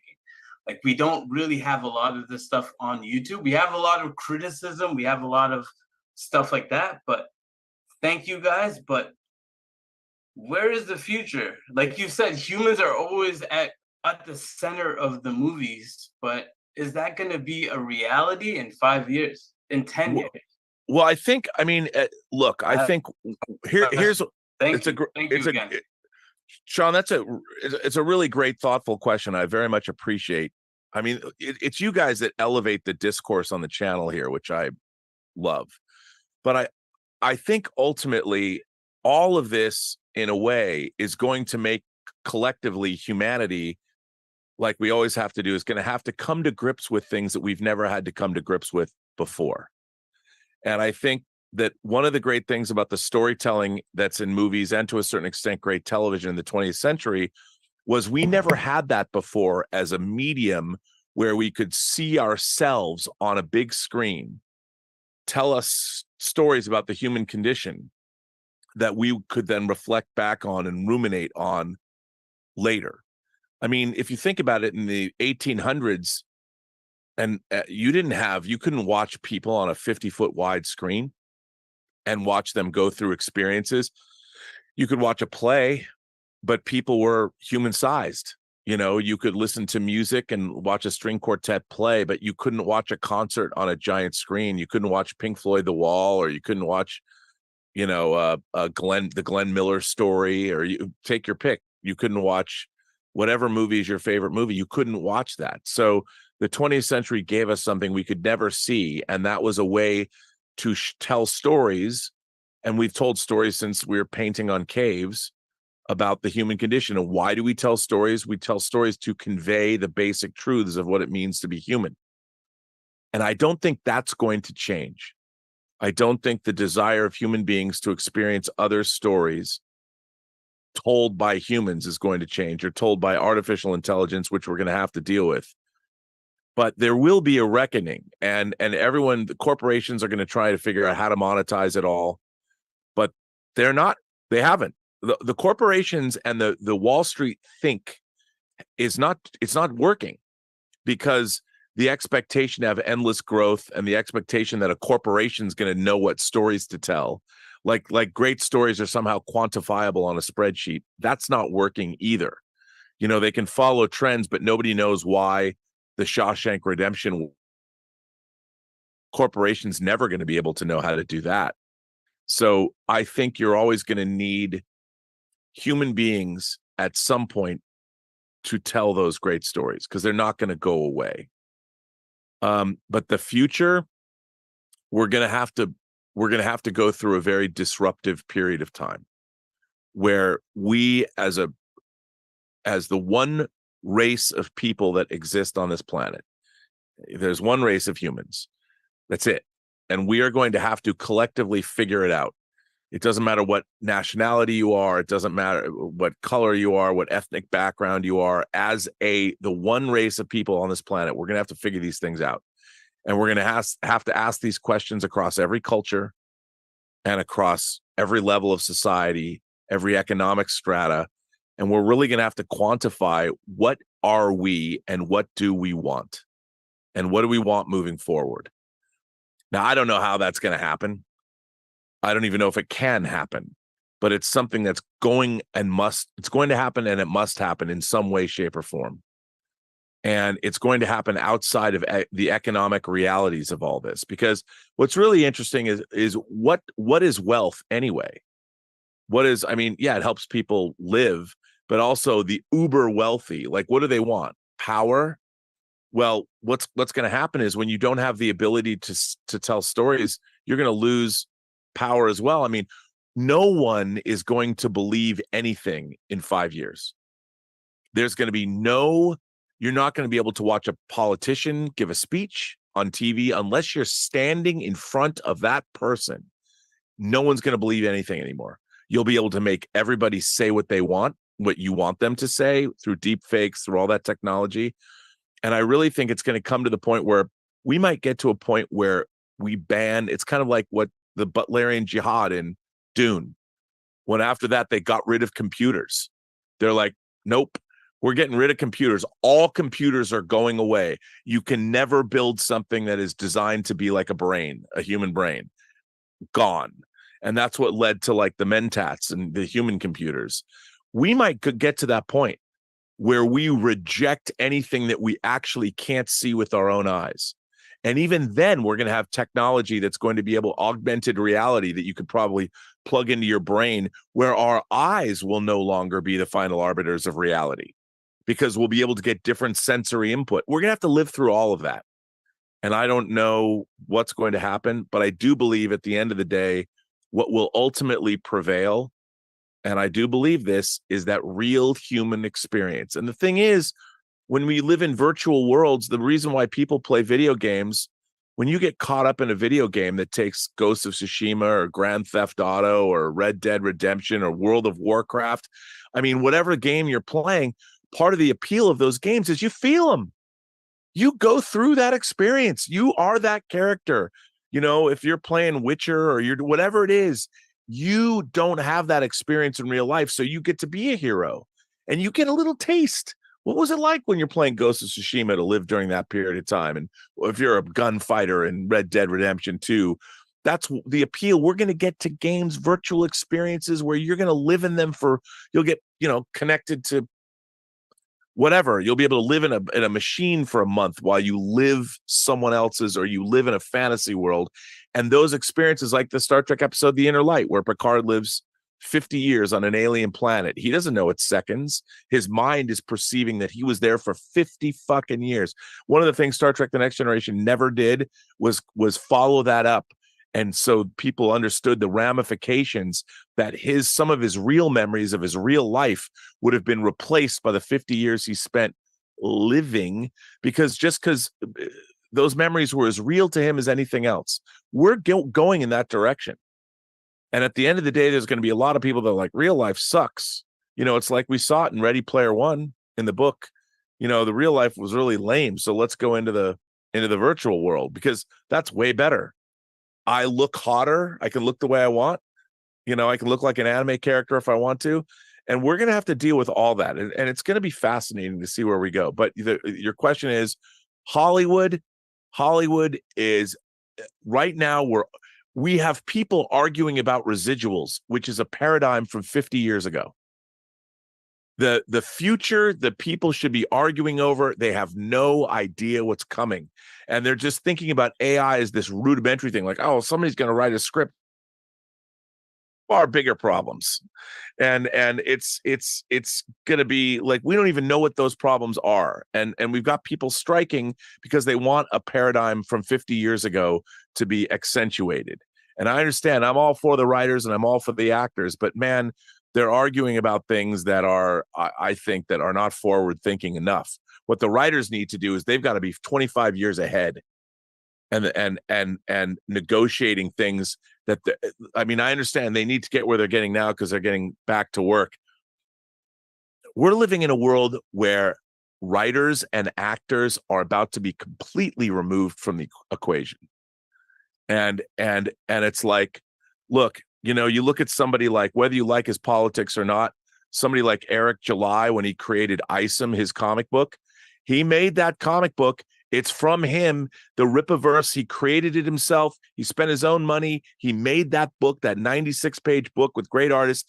Then he crowdfunded it, and people who wanted it, because they knew him, they got what he had to offer. That's the future, man. And that's the authenticity of the individual. And all this other stuff, it's like people are going to want to support what real creators are doing, because I can sit here and talk to people. You guys say you support me, which I appreciate. I'm going to crowdfund an old comic book that I published that Ben and Derek wrote, Living in Infamy. You haven't been able to get it in 15 years. I want to reprint it and maybe get some more stuff into, and I've got an audience that'll support the comic and buy it because they are supportive of me, and it's not going to cost an arm and a leg. But that's why people are buying ISOM, and that's why people are buying Cyberfrog. You know, people are going to want that authenticity. And what the internet's allowing people to do is individuals are going to be able to make their own. You're going to be able to tap into using prompts. There are going to be people that are really good at prompting AI to make their own movies. You're going to buy their shit because they're going to be like the new authors using all kinds of, even though it's going to be AI, it's their ideas. And you're going to get it's going to be so refined that people are going to use AI. So the author is going to be there because the author is going to adjust what it looks like, but it's going to be one person creating a movie. I mean, it's going to be crazy, man. I don't know where it's going to go. It's going to be fucking wild. Robert, we're running over. Just wanted to make sure that we gave you. That was a good question. Yeah, and thank you, Sean. I appreciate that. Yes, thank you, Sean. It was so nice to have you join us. And we've got the Richard with the last word here. He just wanted to say hello. So welcome, Richard. You should be able to unmute. Hey, I should be able to unmute. Can you hear me? Yeah. Yes, you're very loud. I was trying to. Okay, never mind. I'll put it over here. Yeah, man. I've got a billion thoughts on everything. Howsoever, obviously, you know that I stepped away from moderating to work on my project, so I am working on that, and it is looking really trippy. We don't even need to go into that. Well, we look forward to seeing it. Oh, I know it's gonna splash a few things on a few people's faces. Well, anywho, Maui, I'm broken. You know, I don't live in Hawaii any longer. Everybody thinks I do, though, you know, because I say aloha, this and that. Though I don't live there anymore. Though Lahaina was my favorite place, and it was wiped out. It's wiped out. It's gone. It's gone. It's gone. And although I heard the banyan tree, it got scorched, but it's still there. I'm not entirely certain about that. Yeah, I'm not entirely certain about that. I saw a picture of it, and it was still there. It didn't burn up. I hope so. Anywho, though regarding my stuff, actually, you know, after I stepped down from being a moderator with the PGS, whom I still watch, I still listen, and I pop into all the time, though I got into true crime, and now I've got an entirely new community, and it's so odd. Though, I mean, it's really neat. So whenever I do pop up with my project, you're going to have a new audience as well, because this is all PGS related. And I'm a huge, I mean, that true crime community, that's the thing about YouTube and the internet. There's all these different communities that don't necessarily have any crossover. Yeah. Exactly. I saw one of our friends, and he popped up over there, and I'm like, hey, what up? And he was the first human, or the first person that I met from my other life with you. And so it was really neat. We were able to connect this and that. Anywho, love and aloha. You're especially getting all these new channels, these new shows. This is very good. Very, very, very good. You're doing very good. That's all I got to say. Love and aloha. Well, thank you. And thanks to Richard. I want to thank everybody for being members. I really appreciate it. I want to thank Roberto Suarez for running these shows and everybody that's here. And I love all that. And there is going to be more. My 10 and 20, it's taken me, I've just been so busy because I have to write the script. It's really hard because cutting down the script for the 10 episodes for the first 10 and 20 has been rough. It's been really rough. But hopefully I want to drop it this week. But I want to thank everybody it's been great to have you guys support the channel and all that. And again, King Tannic, there's going to be an episode of Architects of Imagination that's going to drop tonight, but the new episode of the Otaku Experience. And it's really funny. I don't know if he's still here, but last week, there were some people that were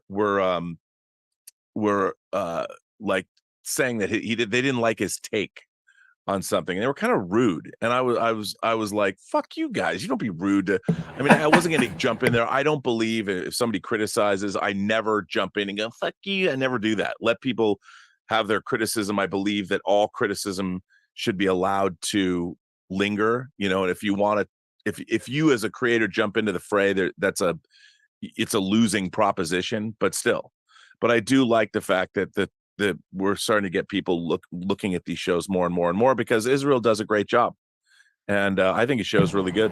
Yeah, I agree. So And we'll be back next weekend. We'll be doing another Que Pasa PGS at this same bat time at this same bat channel.